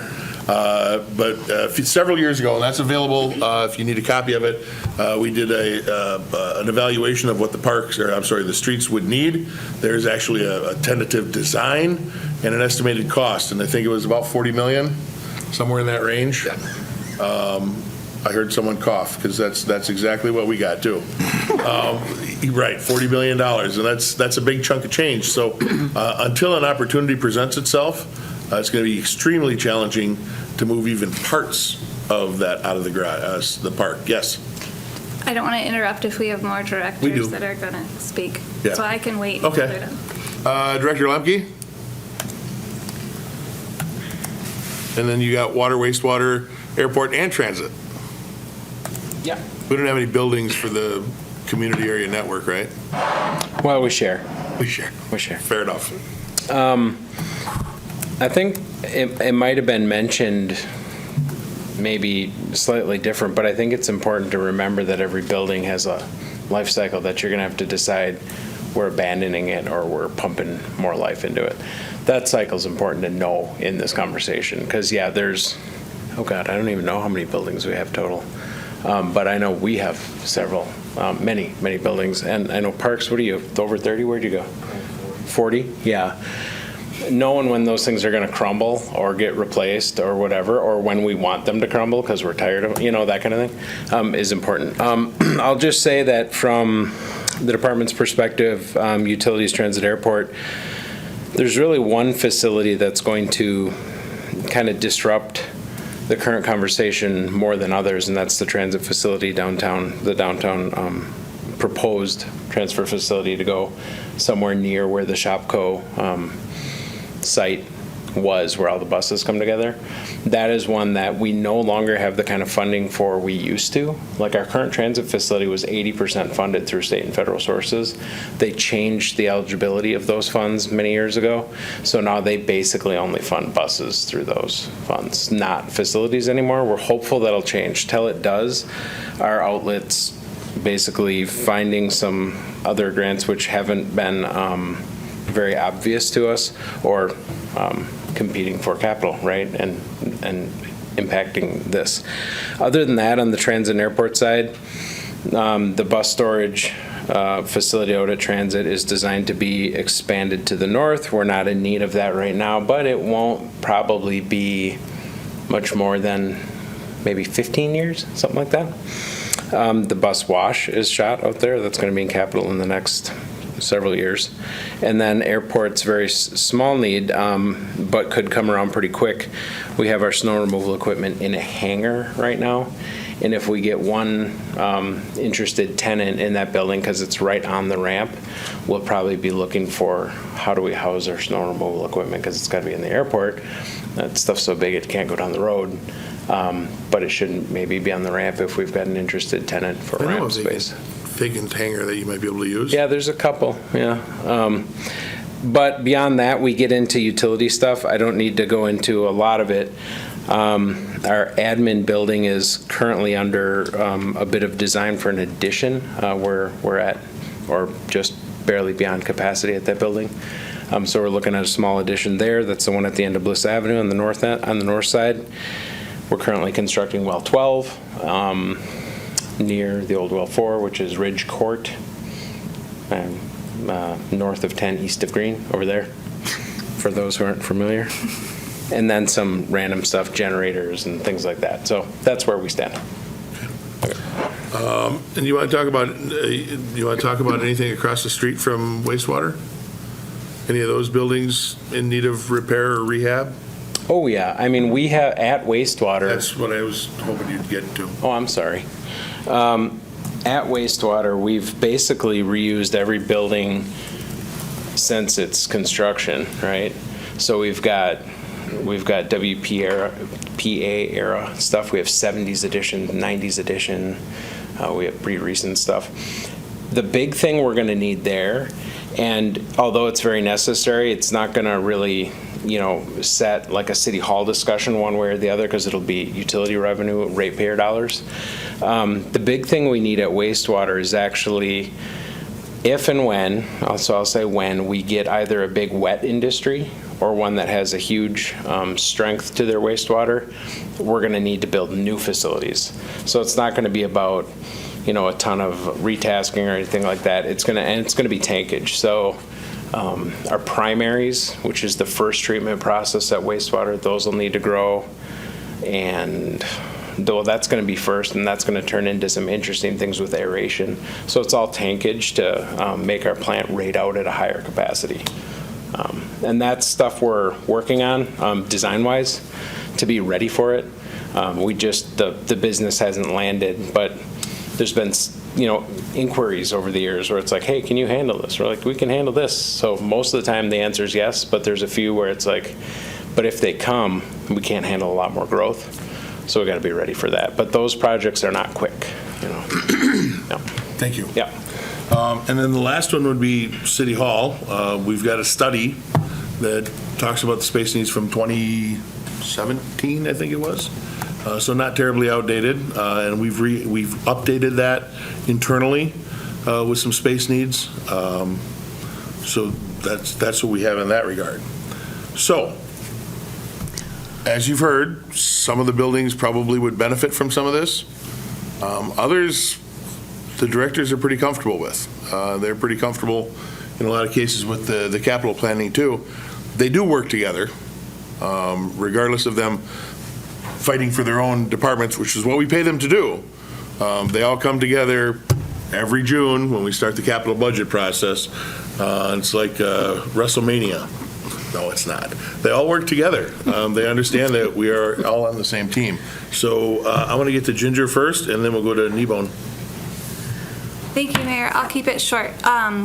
I think the thing that sticks out to me in terms of what I was hoping to gain in terms of insight from this is the last bullet point on page 93, which is project prioritization based on need and urgency. Okay. And that we have all these, we know we're going to need fire station number 3 and a new garage and coverage for the police cars and these old WPA buildings. And how do we balance and sync and prioritize or stagger those projects? Okay. So I think that was the overall most important thing, is just outside perspective on that, because we know it's all urgent. But yeah, I think that was the thing that stuck out to me. Okay, thank you. It seems to me that the directors really have a pretty good handle on all of this. And I think what my esteemed colleague, Alder Schuda, really is looking for is a report from each director in a form like the park director was saying. Let's get a list from Director Kramer of these buildings that need to be repaired. Police department's happy. Fire department's pretty happy.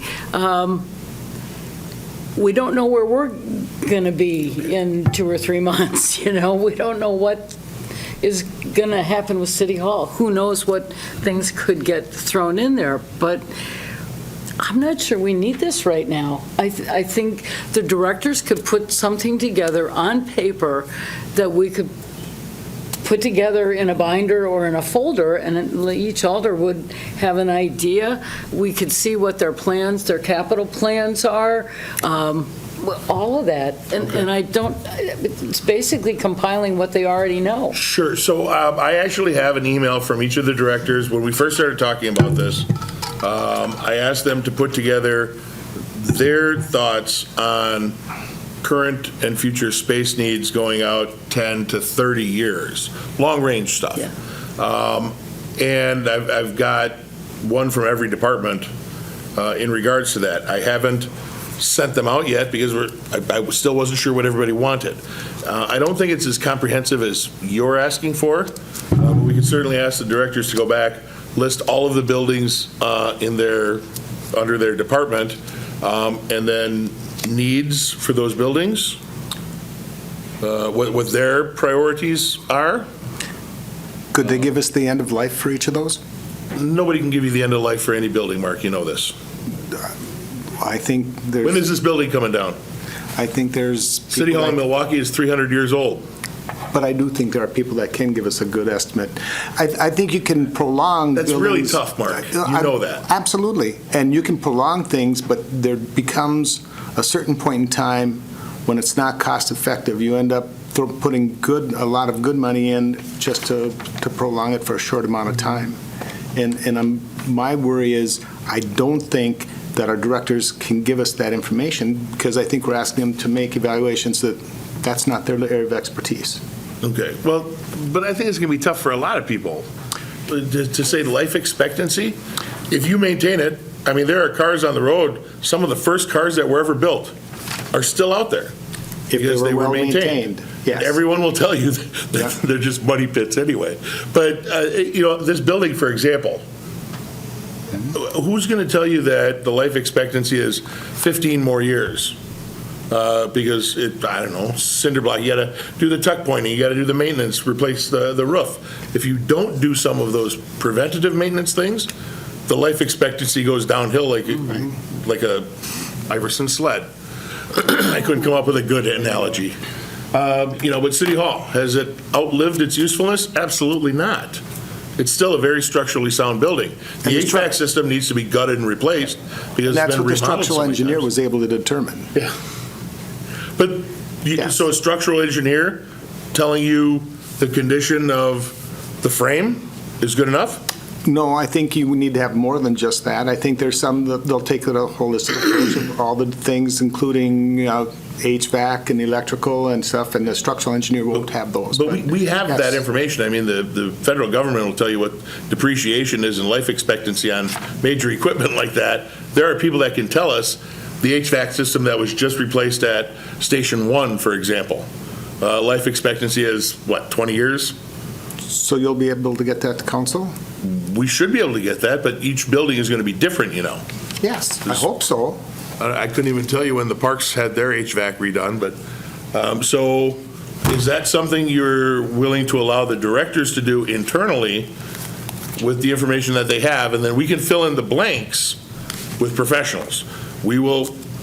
I think, and it's like we've talked about before, I think we need to do as much in-house as we can to reduce the cost of the project. Okay. But I do think the final, it would still behoove us to have somebody, a neutral person with greater expertise, gather all of that information that we've been able to gather internally, and then make sense and give us kind of a roadmap. And you're talking about recommendations like Alder Kiemer was talking about for project prioritization? Yes. Based on that? Yes. Okay, and what that's just a sort of starting credentials point. would you look for that company that does the prioritization?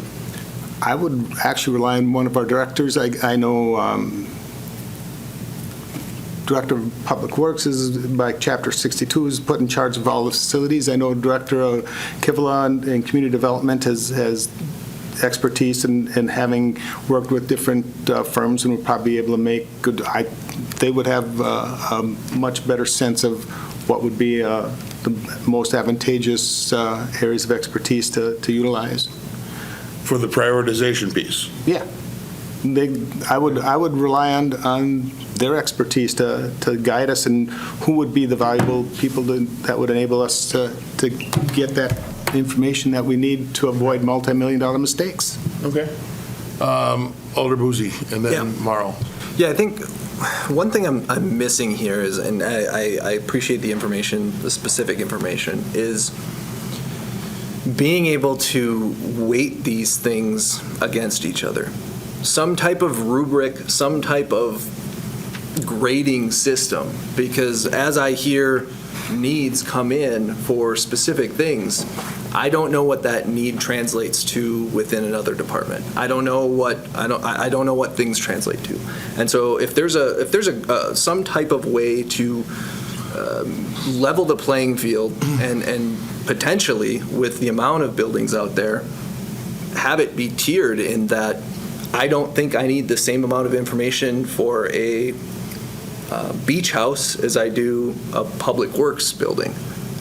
So I'm and I don't want to complicate things, but I'm thinking about what actionable information I want to get out of this, and keep things as high level, but then again, be able to drill down where I need to. This doesn't look the same for every building that I would want to have information on.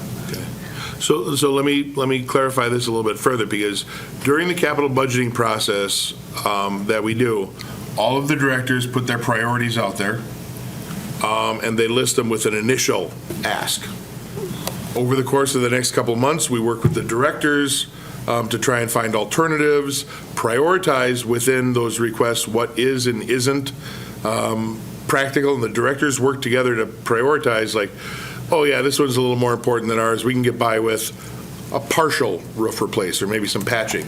I remember at one point, I think we approved painting the lower half of the streets department because the splash of water from the asphalt onto the building was exposing the brick, which created a problem, but we couldn't afford to paint the whole building, so we just painted the bottom half, the half that was affected. Then we bring that to council. We give you a list of all of the asks that happened in the original request and what our recommendations are, and that's when we start the process with council of going through and either accepting the priorities, asking questions, changing the priorities. What would you want different than what that process is doing right now? I would want to know time spent into painting half of a garage is time spent restoring a beach house. Are those things equal? Because to me, an example, that they don't seem equal. But then again, I don't know where I'm weighing and what factors go into that. And again, it's hard to say I'm going to get all that information out of any study, but to be able to try to compare apples to oranges in some way where there is a connection there. So again, and I can't remember anything else that we did or didn't do that year, but we do that every year with sitting down with the directors. Hey, can you live with this? Can you find an alternative for this? Would you want more information on that process, on how we prioritize things internally to say, yeah, the building that the streets garage is in has exposed concrete that is open to the elements. That's a priority to get fixed to prevent further damage. The beach house at Buchholz is already unoccupied. The tuck pointing can wait another year. Is that something you want to see? Because we can do that during the capital process.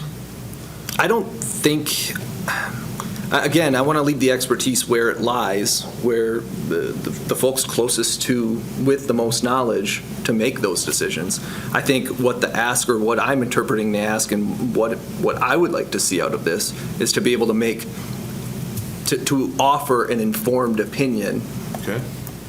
Based on, getting feedback from the experts, having some knowledge that I'm able to say, yeah, I think that sounds like a direction worth going. So if we were, and I'm sorry, I'm just trying to get to something tangible here that we can put into words. I've heard it a couple of times that we trust the directors. Is it more information that you want on the process on why we chose A over B or B over C, so you can better evaluate whether or not you agree with those decisions? Is that fair? Or, because that wouldn't necessarily fall under a facility study. The facility study, from what I'm understanding, is we're looking at projecting out not just the 5 years of capital that we have, but getting an evaluation of what are we going to need in 7 years, 8 years, 15 years, 12 years, and projecting that out. Yeah. I think it slots into that, and what is an overlapping, overarching strategic plan. And of course, things come up. Of course, you don't know everything that you're going to know 5 years, 10 years from now. But what is it today, and how are decisions made during capital planning incorporated into what we want to get to with having so many factors involved? Proximity to services. There's a number of things, and I really appreciate the list here. I think there's more evaluation criteria that could be added. Is this a good list of evaluation criteria? We could spend so much time thinking about, what we'd want to see ticked off. But then at the same time, going back to how do I weigh that with one director telling me something versus another director telling me something, and of course that's taking place internally to have that discussion. But as a council being asked to say, give a decision, I want to base that off of some knowledge or some momentum to see where we're going in the future. Great, and I would expect nothing less, right? You have to know what you're voting on. We'll continue the conversation. Alder Morrow? As Alder Nemo brought out, I mean, we do this every year. I mean, and we spend a lot of money on a trophy case studies. I mean, we had that study for the Public Works, and that came up to, I mean, that study was a lot of money, and we came, oh, here's your $40 million facility, which we can't afford, and now that's on the shelf. You know, and so, I mean, there's always going to be a give and take. There's always going to be the directors who need things. I mean, we only have a finite amount of money, and like we can't get the police department the garage they need. I mean, that is something I think that they really need, and we just don't have the funds for it. And so we're always trying to patch things up because we don't end up having enough money. And this is why we go through the process every single year as to what do we need. I mean, and then some years we could do more, some years we end up doing less, depending on whatever the amount of money we have is. I mean, I think from what I've been hearing, the directors know what they need and what they don't need, and they're very much aware of the buildings they have, and because they work in them every day. They see them every day. So I think a lot of this study, I think probably 90% of this study could be done in-house with what the directors need, because they always have a wish list of what they would like done, and they do try to position themselves to get what they also need, which is what their actual job is. And so they fight for what they need. And just like on the city council here, sometimes you lose votes, sometimes you win votes. You know, and that's just what the nature of it is. Okay. And I should go back and talk about the fact that some of the stuff we have been talking about for a very long time. When Mayor Westcott was here, our debt was pretty low. I'm not going to remember the exact numbers, but I want to say it was only like 7 or 8 million. In my personal opinion, we also didn't do a lot back then. Some of the preventative maintenance was deferred. And then Mayor Halverson got in, and with council's approval on all of this, that debt increased to just about where we are now, 30-some million. A lot of that debt came from the acquisition of the mall, the redesign of the square, the rebuilding of some of those projects. There was a lot of money that was invested in the community during Halverson's administration. With that, my coming into office, we've increased the debt slightly, but it's been relatively stable, simply because we don't have that much more capacity, and we don't have the ability easily, without raising the heck out of taxes, to pay down that debt substantially. Most of you probably don't remember this, but I think we're going to have Morrow and Kneebone that were here when we did the extrapolation of what do we need on our capital projects. We took all of our equipment, we took all of our buildings and said, okay, building A, you need to invest about $50,000 a year to upkeep it. Now, that doesn't mean we spend $50,000 on that building every year, but $50,000 every year for that building and $50,000 for this one. And vehicles, you need to replace police vehicles they say every 2 years, we're going every 3 years. So you need those. And we extrapolated that out, and based on that inventory, we were supposed to be investing about $7.5 million every year in our capital budget. So we came to council, and that's what the goal was set at, 7.5. We haven't been able to do that because the prices of things go up. So the last 2 years, we've asked council to exceed that self-imposed limit just to get the things done that we need to get done. maintaining the roads. And going forward, yeah, we may have overbuilt our infrastructure, but we still have to figure out a way to maintain some of that infrastructure. Business 51 is a good example. You want the streets department out of the park? Business 51 will pay for that new building. Scrap Business 51. See how that flies. Pitchforks and torches will be banging on your door because our roads are in rough shape. We have an obligation to maintain those now. But every project going forward in the last 10 years or so has to pay for those infrastructure things. We can't give away the incentives to the fullest. We need to make sure that we have meat left on the bone so the rest of the taxpayers aren't on the hook for the water and the sewer and the roads and the plowing and the police services and the emergency services for paramedics and fire, that we have enough tax base to cover those. So when we talk about prioritization, every department is very, very familiar with prioritizing. And even though it could happen that they're at each other's throats or at a standstill, it has not happened because they all understand we're on the same team and we're doing the best that we can for the community while trying to keep the taxes as low as possible and not spending money where we don't have to, which is why we're talking about this tonight. If we can figure out the information you need, and if we can provide that in-house and not pay somebody $20, $30, $40, $50, $60, whatever $1,000, we'd really prefer to do that. But if there are things that you want and you need someone else to corroborate that, then we'll do it, because that's what you're doing right now, is you're prioritizing some of that money.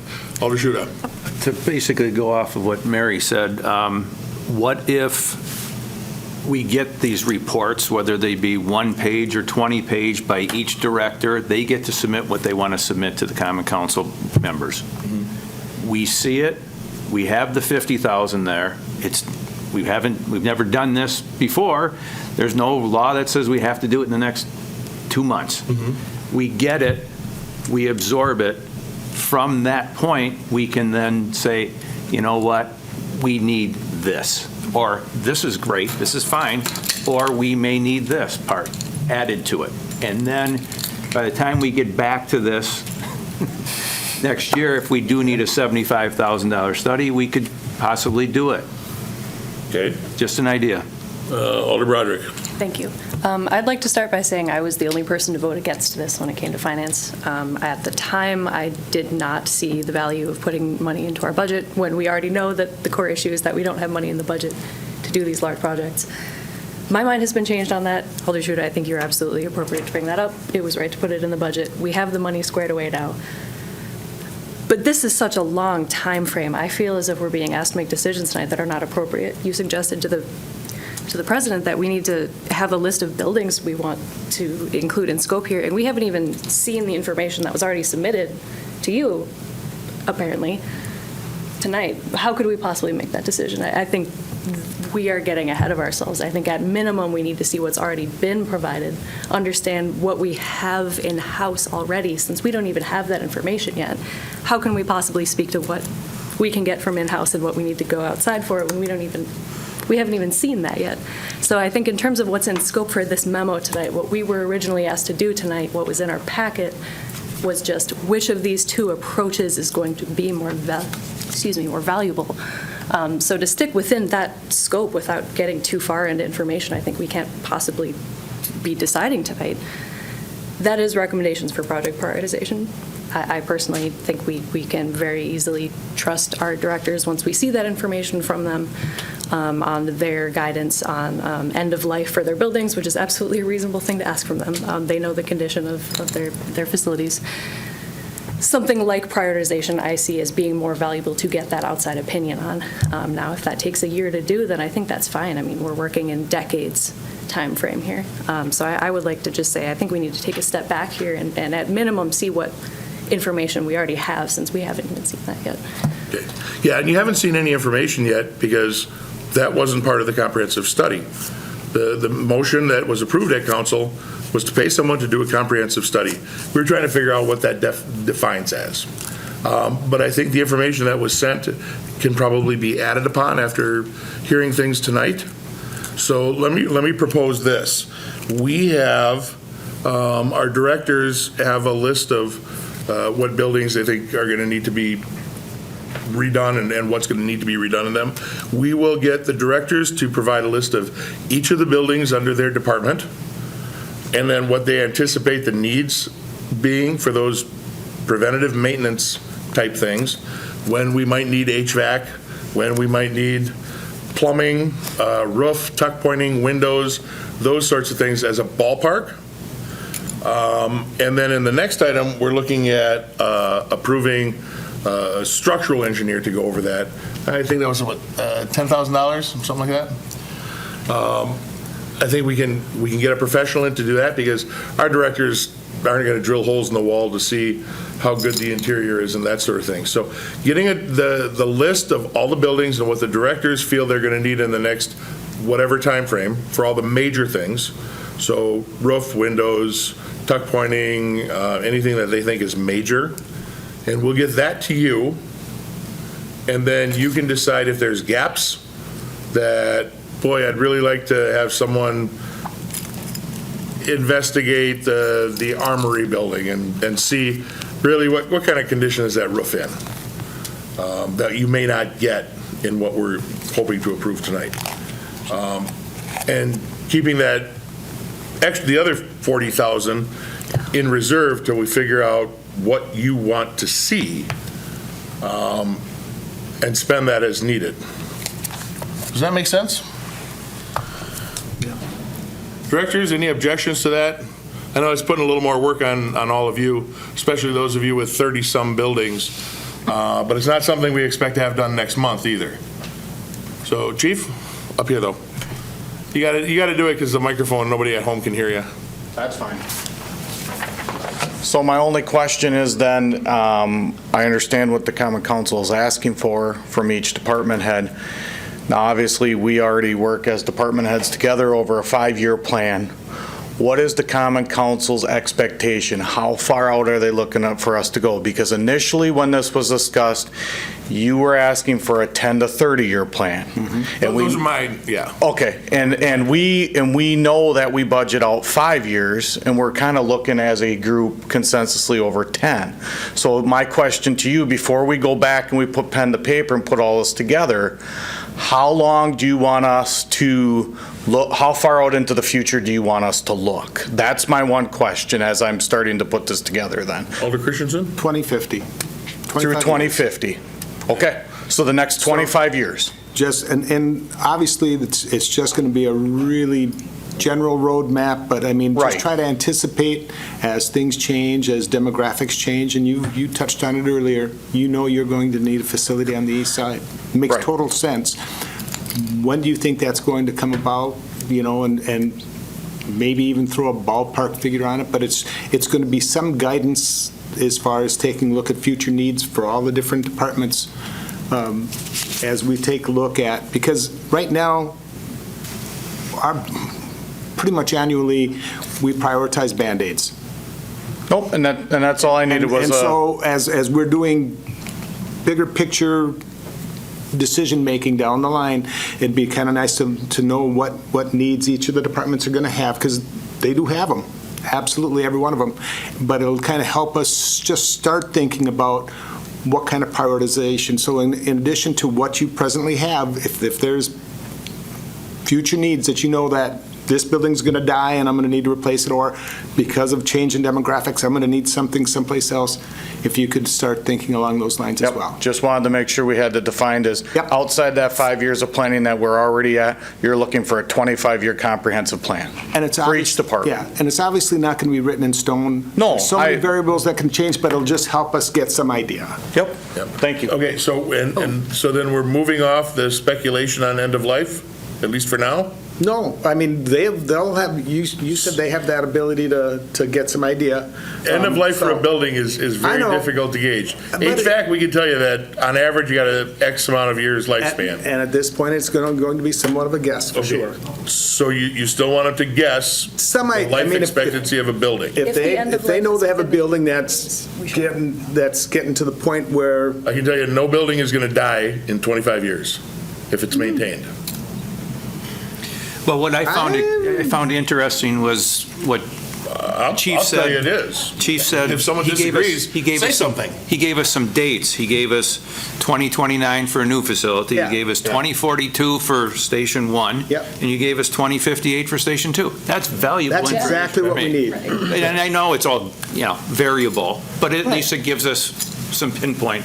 You can tell us when you're building, when it's the life expectancy. 1982. 1982, there you go. I don't disagree there. All right. So, but We can that's probably go back really, further than that. so yeah, just to kind of build on what was just being talked about for my clarification, there's differences to approach how we go through this. For example, the new roof that is otherwise just being completed on the garage right now is a 20-year roof, which was still more expensive than the 10-year roof, but knowing we need to get some life in it. But it's not the 50-year roof that we would have liked to, knowing if we're going to be there, and the more cost-effective in the life cycle to do that. Are we planning for the long haul of a building regardless, assuming it's going to last forever? So the next iteration is the long haul, or are we just trying to get to a certain point? And that's the thing I do, because I honestly will stand by that building was outdated in 1982 or thereabout. We are out of space. We don't have facilities for our female employees that are adequate to what they are. That has nothing to do with, I hear a lot of stuff on structural, but that structure is just one failure mode for a building. There are many others. And that's the thing that I don't think the directors and stuff, we're all going to be able to capture accurately and evenly. That's part of the reason why we need a third party to help us out with this. I can tell you what I know I need, and you're going to tell me it's too expensive. There's the other part. How do we phase that in? I can't tell you architecturally how to phase in a building and come in with how it is to make it manageable. I know ultimately what I need. That's the intricacies that you need the expertise to do that. How are we going to do that? I can tell you this plan already is going to sit on a shelf. That's my personal opinion, the way we're going about it right now, because it doesn't have really any essence to it. Alder, I think, was, in my opinion, on the mark with not all things are equal, but that's where we need someone to be the equalizer, to come up with what that is. Because again, there are multiple failure modes, and we need to identify what that is, and then we need to help you out, prioritize what that is. If you're going to tell me that in 18, 20, whatever your buildings were built in it, and they need to be replaced for something because they're old, are you going to prioritize that over women in the workplace not having adequate facilities, $1 million worth of equipment being parked outside? These are various things that need to be weighed into these decisions. It's not just, condition assessment is a part of it, absolutely. Because we need to otherwise find out what some of those things that we can't tell you. Yeah, we've got cracks all over in our building behind the new paint. Still a lot of cracks. It's well beyond just tuck pointing, And then when you do have some of the accidents, like someone recently just backed into one of the garage doors. There's a big crack coming down there now. It's going to have to be fixed. What do we do to fix it? Do we caulk it in to prevent the water from getting in there? Or do we dismantle the door, take the wall apart, and rebuild it? Those are two very different and very costly, expenditures. Based on what I've heard today, I couldn't tell you which way I'm supposed to go. So I'm a little confused in that, and I need more direction to know how I'm supposed to estimate this going out in the future. So hopefully everybody does, so we're apples to apples.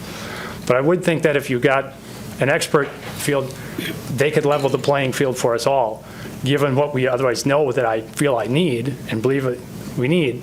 And then make it a level playing field for everybody. So. Yeah, that's going to be challenging because you have to weigh that. Streets Department's a perfect example, right? We know it's going to be $40 million for a new facility. Okay, well, I can't do that in any 1 year. We can't, unless we find some miraculous grant or some directed earmark funding, whatever it happens to be. We don't have the ability to put that burden on the taxpayers, because the rates would go through the roof. But we also have a challenge like, sorry, JB, I'm going to throw you under the fire truck here. Let's say we need a new fire truck for $1 million and we need a new streets facility for $40 million. I can't build 5% of a streets building. So the streets building is going to have to get pushed off again, get the fire truck.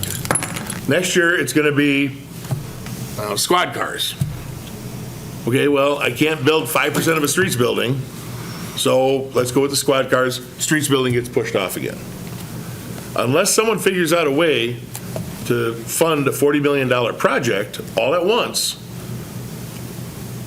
you're not going to get any further than we've been getting the last 20 years. And I don't care who you hire to tell you this is a priority, unless you do no projects for 4 years, 5 years, spend nothing on capital for 5 years, just put that money in the bank to build your facility, that's the only way it's going to happen. We don't have $40 million that we can put towards a new facility, regardless of who it is, regardless of the need. So we are forced, like President Christensen said, is prioritizing Band-Aids. Yeah, put a new roof on it. The roof's going to last 20 years. Great. We shouldn't have to worry about a roof for 20 years. Well, what about the walls? Damn it. Okay, let's patch the walls. We shouldn't have to worry about the walls for another 10 years. And kicking that can down the road doesn't help anybody, but there aren't other options that are easily available. And I don't care how much you spend getting whatever experts, if the money's not there, it just doesn't happen. So that's where we're trying to figure this out. But the experts can also tell you at what point is it cost prohibitive to try to maintain something where the cost prohibitive already. Yeah. I will agree with the director that Streets Garage, we're already throwing money at it when we should be putting it into a new building. But we don't have the ability to put it in a new building. So what do? You're forced with the lesser of two things, the lesser of two evils, rather. And that's Band-Aiding it along and hope that someone wins the Powerball. It's a metaphor, but. I'm betting on Sean. Yeah, Sean. So with that knowledge, I think if everybody's okay with that, we'll go forward with having the directors list all of their buildings and what they know, and we'll get a standard format so everybody's got the same thing. Because when I got the emails, I was just kind of spitballing, and the emails aren't exactly comparing apples to apples. Get a format, get that down, get the directors to fill those out to the best of their ability. Hopefully the next item gets approved, because that's something that we don't have the expertise to do necessarily. And we'll get that in there for the 10 grand or 11 grand, whatever it happens to be. And then sometime over the next couple of months, we'll bring that back to council, discuss it again, and if we need to fill in gaps, we'll see if we have the expertise in-house to fill in those gaps that you want, or if we need to go to outside sources to fill in the gaps to give you a better picture. I can't promise when we're done we'll have a nice binder to collect dust on a shelf, but at least you'll have the reports. And I strongly encourage every alderperson to tour each of the facilities that we have with the directors. That's always available to you, and I can tell you it's very eye-opening. It helps, and we still do it. I mean, I know the facilities pretty well, and very often during the capital budgeting process, we do on-site visits to say, what can we do? So take advantage of that. Yep, I agree. Yes. Just both of these contracts or bid documents, whatever they are, both of them say they won't provide detailed structural analysis, and they both say the client will be responsible for providing accurate information regarding all existing conditions. So let's get that first before we pay somebody else to get that, and then hone in on what we need exactly. Yeah, so I would say, Alderperson, that our directors know enough that they can provide the accurate information to the best of our ability. Yep. To both of these, both of these options. But Exactly. they're hesitant to give you, and I'm speaking for them, and I probably shouldn't be, but they're hesitant to give you a definitive answer because they're all ballparks. Right, we hope for the best. Chief's got a brand new HVAC unit, and I'm going to jinx it right now by saying as soon as they flip the switch on in June, something goes bzzz, and that's 10 grand. We don't know that. We had a pipe burst here when we started occupying it. The pipe just burst. We didn't know about that it was in bad condition because we're not going to scope all of our pipes all of the time either. But it was unoccupied. It became occupied, turned the water on, and how many days were they working on that? Oh, he's busy. It was a bit of a process to get the plumbing fixed. So those things are going to happen, and I think that's why you're going to see hesitation getting definitive answers from anyone because it's all just Exactly. guesswork. We're doing the best guesses that we can. So, based on what I explained, is there anybody that's objecting to that? So, I'd really like a motion to that effect. Where's the public comment? I registered. We're not there yet. You're on a totally different number. I was this number. This is, yeah, this is 19, defining the comprehensive plan. So you want to speak now? Go ahead. We still got to get some clarification though, just so you guys know. Okay, I think, isn't the county doing this right now too? Because the county did vote on doing something similar, and lots of different cities are doing this right now too. And it can, no matter what, it can prevent surprises. Because yes, you can say that all you want, that everybody knows their buildings, everybody knows everything. So then why did we end up having to allocate a bunch of money to Gerke because suddenly there was a ton of water damage that wasn't expected, even though the roof was recently done? That wasn't on the skate facility. I think that was on the press box, maybe it was recently. But you can also, there's only two ways of looking at this right now. Why isn't there a third way too? If you're going to go and buy a building, you can do your quick and dirty inspection. You can then get something that's more in depth for structural analysis, looking at it, and then after that, you can prioritize what's going to be done. So there are tons and tons and tons of buildings, and you know that every single building's not going to need the same amount of analysis based on the feedback that you're going to be getting from the department heads. But isn't it still a good idea to have a third or a second set of eyes looking at the buildings too, just stopping in, seeing if there was something that might have been missed? Because I see every day that the deterioration on Heffron building from water coming down and washing out the between the bricks, tuck pointing is going to be needed. That's been going on now 5 years, and it's just going to get worse, and that's at the bottom. What happens? Everything comes down. So is that a priority right now? Should that be a priority? Is that money getting used someplace else? But in the long run, that's going to be a much more bigger expense than something else. I also think that if the city has any buildings that they currently are not using, those should be analyzed to decide if they should be disposed of and sold or not. And we can take a look at, if we're saying that you don't know life expectancy at all, what happened with Edgewater Manor?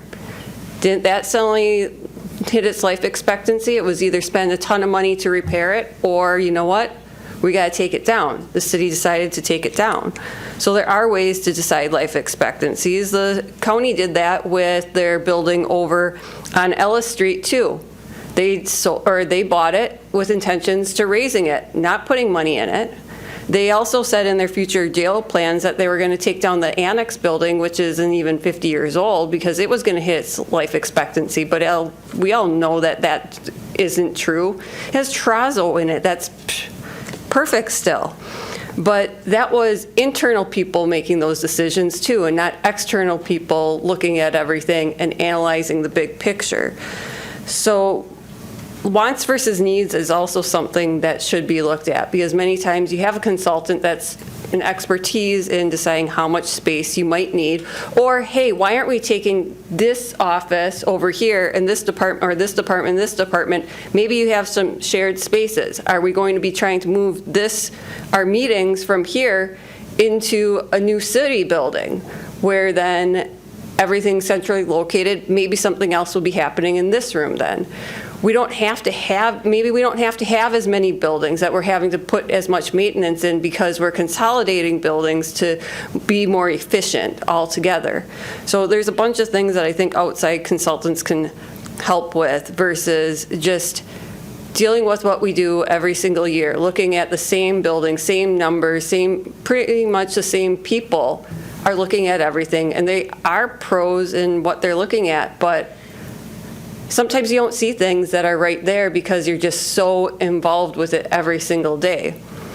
So I'm very glad that this is coming up. I hope that you do a large comprehensive systems evaluation after gathering the information that was discussed, because if we can spend $75,000 again on a study for a building downtown, one building, and we aren't willing to spend that type of money on something for the entire city, and that one building, we still don't know if there is demand for that. We know we have demand for fixing our buildings. We should be willing to invest that much money in something that will help us plan for the long run, because the budgets aren't really getting bigger, so we need to be more smart and figure out creative solutions to help us survive, really. Thank you. I need to point out that each one of those county recommendations came from a third party, a third outside party. I sat on county board on space and properties, and the 3 different studies that happened regarding space called for the elimination of the annex, and we bought 1039 Ellis specifically for adding on to the what they called it the Civic Center at that time, which was a jail and law enforcement center and courthouse, a redesign of everything. But those recommendations came from a third party. So back to council. I'm going to restate what I think we have, and then I'd like a motion to that effect if that is something you agree with. So we will have the department heads list all of the building assets under their purview, and to the best of their knowledge, all of the major components of those buildings and when they expect they need to invest, whether that's preventative maintenance or an overhaul of the boilers, whatever that happens to be, for the major things, roof, windows, plumbing, electrical, I'm missing stuff in there, but the major components. We're not going to deal with things like paint or carpeting or ceiling tiles.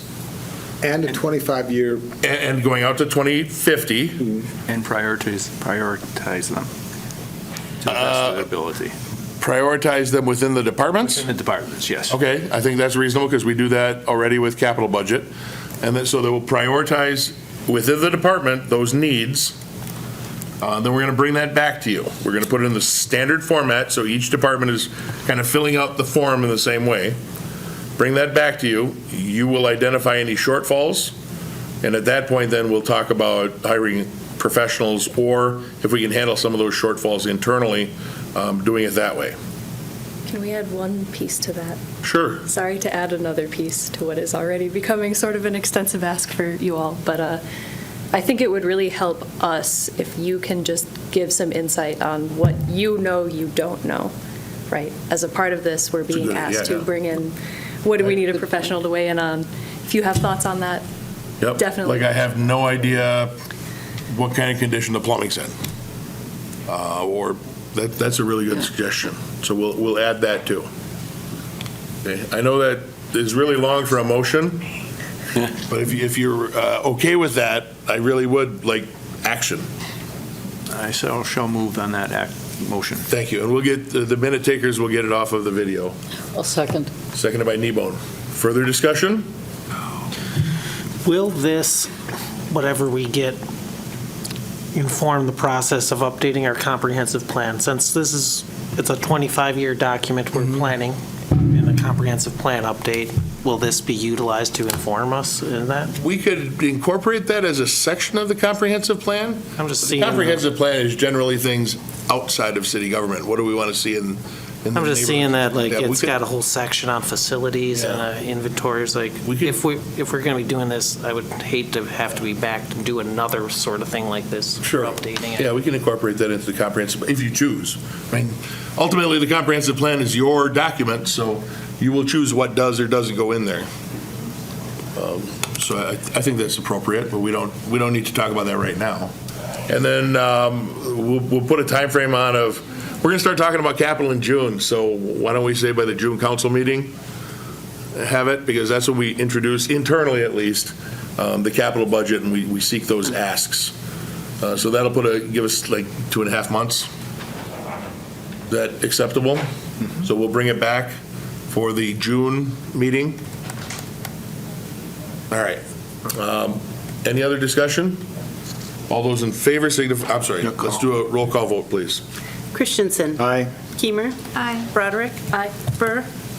Aye. Steinmetz. Aye. Kneebone. Aye. Shuda. Aye. Lang. Aye. Boozy. Aye. Morrow. And that is approved. I've had it with you people. Hang on, I gotta take my glasses off like Reed. I've had it with you people. What do you mean by you people? I think he's in number 2. What does he mean by people? He's probably yeah. These are always bittersweet. Am I missing one? You missed to a number Oh, 20. did I? Dang it. Bad luck. Jesus. Let's just flip them. All right, never mind. Come on, it's like 9:40. Oh, trust me, I'd love to stand up. Clerk Sheriff's cupcakes are going to be stale. What is it? What are we supposed to do? It is 20. Item number 20 on page 105 is the facilities condition evaluation proposal. You have a proposal in your packet from Ionic. I don't remember the dollar amount. It's $10,000 and some change. We are seeking your approval to go ahead and execute that. That's in relation to the building facility analysis. I think we should wait on this until we get the results. I mean, This study is, or evaluation is going to be on the shell of the building, which generally we know about, but we don't necessarily have the expertise that Ionic will for digging in the ceiling tiles to see what it looks like. I know in one of them, they actually had to do some boring to see what condition, like what rebar was used, what the condition of the rebar is. That's not something we can necessarily do in-house. But if you want to wait, we can certainly wait. I can see some advantages to both, but in some ways, I think it may help inform the directors as they're prioritizing within their own facilities, because it would give them some idea of the actual, especially if they're going to try to come up with a timeline out to 2050. I think it might be helpful information for the directors. So I guess I agree with the mayor. It's an area of expertise that the directors themselves wouldn't have. I think it'll add a facet yes. to the evaluation that we don't necessarily have the expertise in. Correct. So is that a motion? I will move approval of that contract with Ionic. Ionic. Ionic. It's an iconic Ionic. Yeah. Hang on, I need a second first, then we'll come back to you. Gotcha. I second. Okay, second by Boozy, Alder Kneebone. We're looking at, it says they're not going to provide any structural analysis. No, this was the one that was going to do. Then you're talking about the one that's $68,000? No, that This is that was $10,000. different. Okay. But it says under Detailed structural analysis. services not included. Detailed structural analysis. Right, that's the. Isn't that what you're asking for? Detailed structural analysis of the buildings? Detailed structural analysis would provide pounds per square inch of each of the floors. What then is this going to provide? It'll still give, without going into that much detail, I think. Don't the directors already know that? No. So not necessarily, and I'm gonna speak in favor of this again. The condition of the trusses in the, I don't know, the armory. Jared, go ahead. Come on up. Director Kivela, you got to come up to the microphone, though. If I made JB do it, I got to make you do it. Just to that comment about having this for the directors to do their evaluations.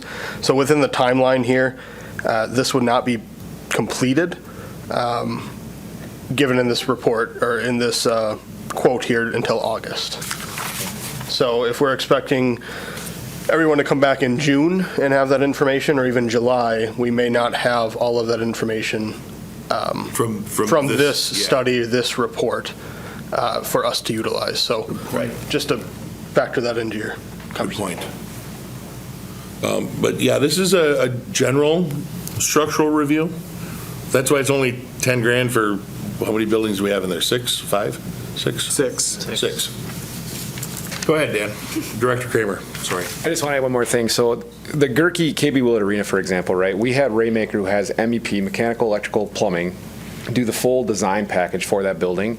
Additionally, we've done ADA studies of the building, so we have a bunch of information. So what we did, right, was the facade improvements. But to do the facade improvements, we had to do structural improvements to hold it.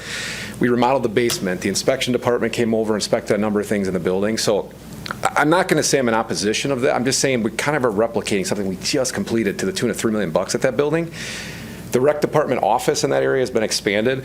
So I'm a broken record here, but to do that again in the building we just walked out of and ignore some of these other elements in the parks, division, I wholeheartedly agree. The public works facility is a priority, way more than the Parker building and way more than other things. But I just would hate to see the Willett studied right after we did all those improvements when we think we've, taken care of the water issue. We've taken care of $1 million roof went on the building. So I just want to mention that. Also on the Armory, I'll tell you, we did a painting and a new roof here in the last 10 years on that building, the rec center office. The gym, the floor was resurfaced in collaboration with the Boys and Girls Club. We rent the gym to the tune of $15,000, $17,000 a year. It's used for free by the community. The office space, because community media moved here, we've got some room there too for expansion if we have more staff get added. Again, we were working in collaboration with the PD on terms of if we can do this garage for what the squad's under the roof and looking at that. But we're okay. The forestry department fits there. We're not adding staff. We're not in the staffing analysis to add staff. So again, it's great to have that data, and I'm all for what I think the direction you're headed. Just the cost for my two buildings, and this, not mine, our buildings in the Park Rec and Forestry that are in this current scope of services might not be necessary. Maybe there's some other buildings that the other directors would want to incorporate if you do. So I just wanted to mention that. Yeah, and you'd certainly be within your scope to postpone action on this if you wanted to and do it after you see the director's reports. I think you're going to get information in some of this, though, that you may not get from the directors, just because it's a little more in-depth than... Wasn't one of the questions asked, what don't you know? That would be it, yeah. And talking about what you don't know. I mean, it says that they cannot be held responsible for any unseen conditions.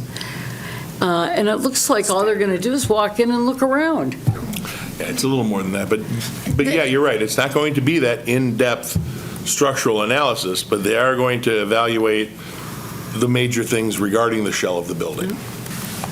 And it's up to you. I don't feel the need to try and convince you all one way or the other. It's what do you prioritize? You've seen the scope of work. If this is something you think is valuable now, then vote for it now. If you think maybe you could wait on it and see if you need it after June, you can do that too. The price is probably going to change a little bit, but that's all on you. You're going to prioritize this spending. So right now we do have a motion and a second to approve it. We'll make some modifications if that's all right with council to take out some of the buildings that, like the Willett, that's just been done. And or the police department. But you may want to add a different building, the Piffner building. I don't know. That's up to you. Before we go for a vote, does anybody else want to talk? Is there a motion in place? There is a motion and a second, yes, to approve it. But I think with the understanding, and I agree with you, as they go through things, if there's buildings they feel that are on the list that they don't think would need to be, that could be taken off, and the total could be changed. And if there's some that, as they go through and they find out, when you ask them what they don't know, then maybe something else could go on there. And so there's a little bit of flexibility. To me, Mark, though, that sounds like a reason to postpone action. Let's figure out what we will know. That'll tell us what we don't know, and this seems like maybe... Or we could just authorize up to 10,000. And then and then the staff has they're authorized to choose which... I'm comfortable either way. So you want staff to choose the buildings? I want directors that if there's buildings that they feel they don't need to have done, they have that authority. If there's some that aren't on that list that they feel that would be helpful, they could ask for that to be included, but for the sum total to remain 10,000 or less. That's going to be pretty tough. I would ask then that we vote no on this, and if you're going to ask the directors what buildings they want included, then let's do that, and you can act on it then.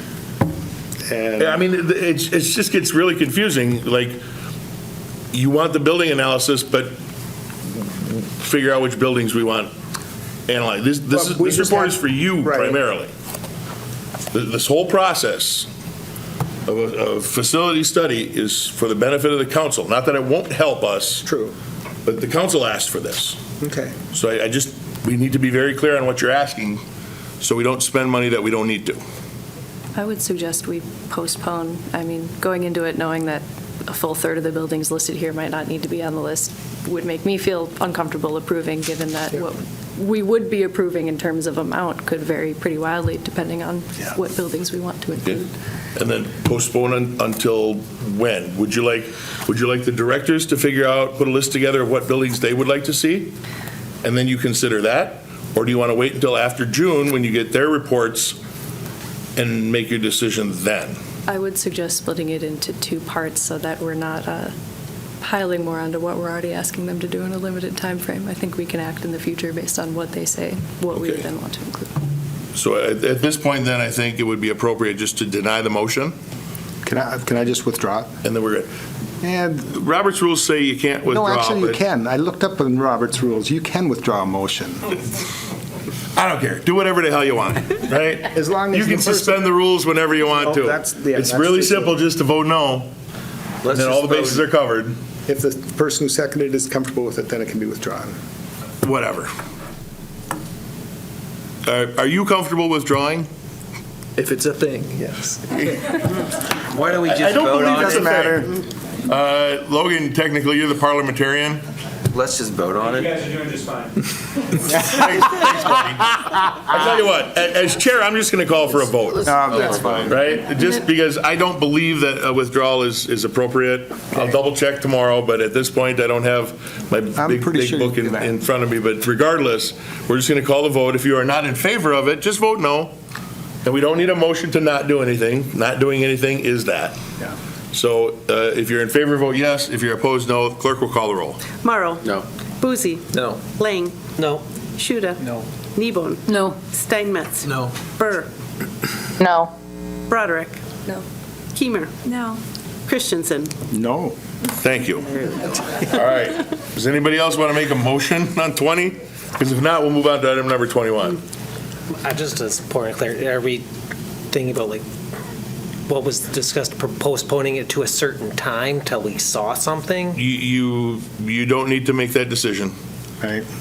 The discussion was June, but let's we'll see what see the happens in progress. June and make a decision then. Okay. So we don't need to do a date certain or a time certain in this particular case because we can bring it up at any time you want. Okay. Thank you. All right, Chief, could you go get a round of the monsters for everybody in the room, or Red Bulls, or whatever you have in that machine of yours out there? All right, now. Right, I'm okay Now with we're this, at Bethany? 21. We're good now? I don't know what I'd do without Bethany. By the way, tomorrow's Administrative Assistant Day. For those directors who don't know, I saw it today too, when my wife says, "What are you getting, Bethany?" Wednesday? Oh, maybe it was Wednesday. All right, good, that gives me an extra day. So as I mentioned earlier, these are always a little bittersweet. Kari and I have known each other since we were about this big, teenagers, kids growing up, before teenagers probably, growing up on the north side. And it's been an absolute honor to work with Kari over the 20 years that I've served the city as either an alderman or mayor. Kari, in her capacity over several departments, has put in 36 years with the city. And that is quite an amazing accomplishment. The lives that she has touched in her work through elections and permitting and all of the things that go on in city government, Kari's played a role. So, Kari, we are sad to see you retire, but we are happy to see you retire and actually get to do stuff you want to do. Yes. Sleeping in or traveling or whatever it is, raising goats, I don't care. But thank you so much for your service. I'd like to have you come up here, please.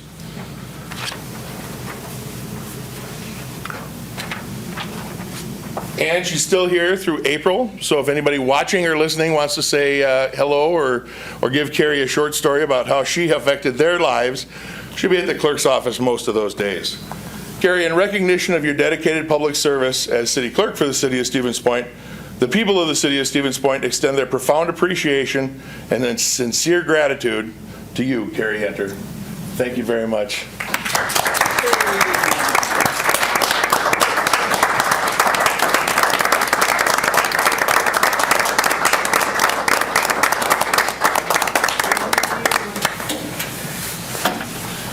And obviously, the clerk in me has my script.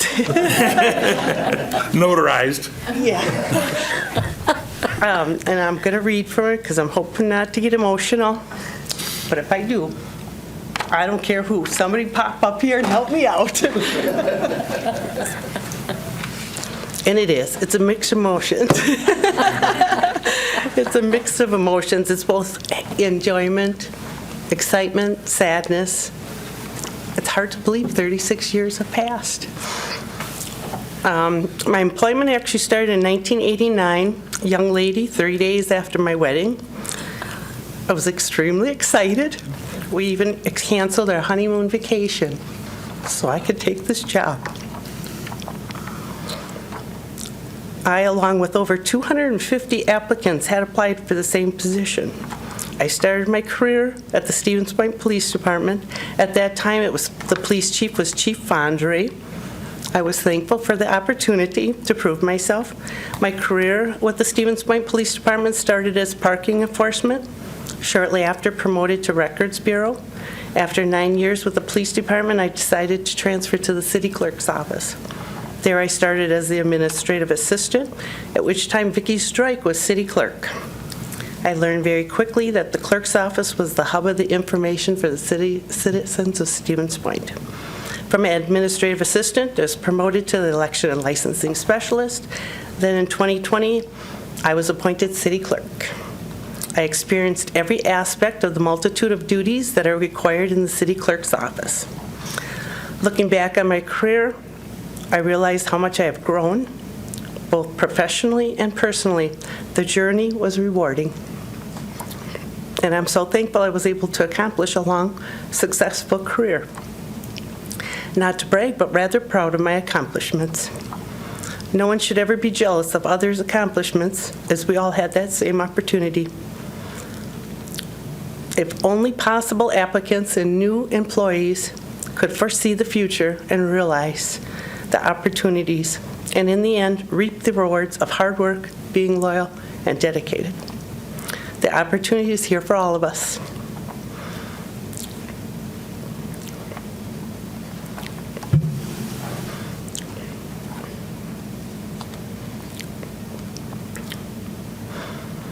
I also had the honor to enter the same building, City Hall, which is housed in the county city building.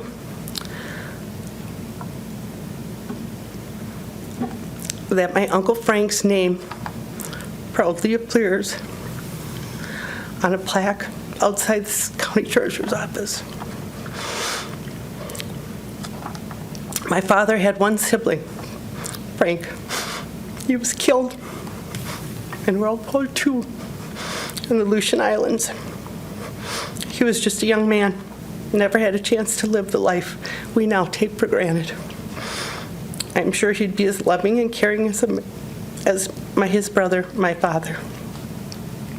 I want to take this opportunity to thank the citizens of Stevens Point, colleagues, family, and friends. I met a lot of wonderful people along the way, creating many friendships over the years. Thank you for the experience. It was truly an honor serving this community. I will walk away knowing in my heart I have always done my best. I will always carry the memories of our time. And now, after 36 years, I take the next step in my life. Join my husband in retirement, providing more time to enjoy my family. Many adventures and travels await. Maybe my husband and I can finally take that long-deserved honeymoon. Thank you. Thank you all.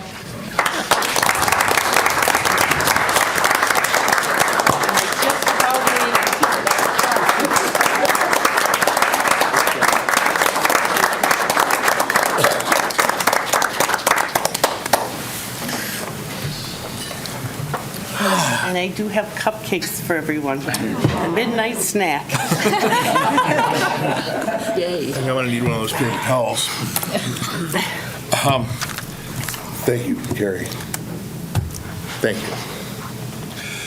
Item number 22 is to enter into closed session pursuant to Wisconsin Statutes 19.85, sub 1, sub E, for deliberating, negotiating the purchase of public properties, investing of public funds, or conducting other specified business whenever competitive bargaining or bargaining reasons should require a closed session for two things: negotiating the purchase of a property within TID 10, and discussion relating to the relocation of City Hall. And only because it was brought up earlier this evening, I really expected that this would be public in April.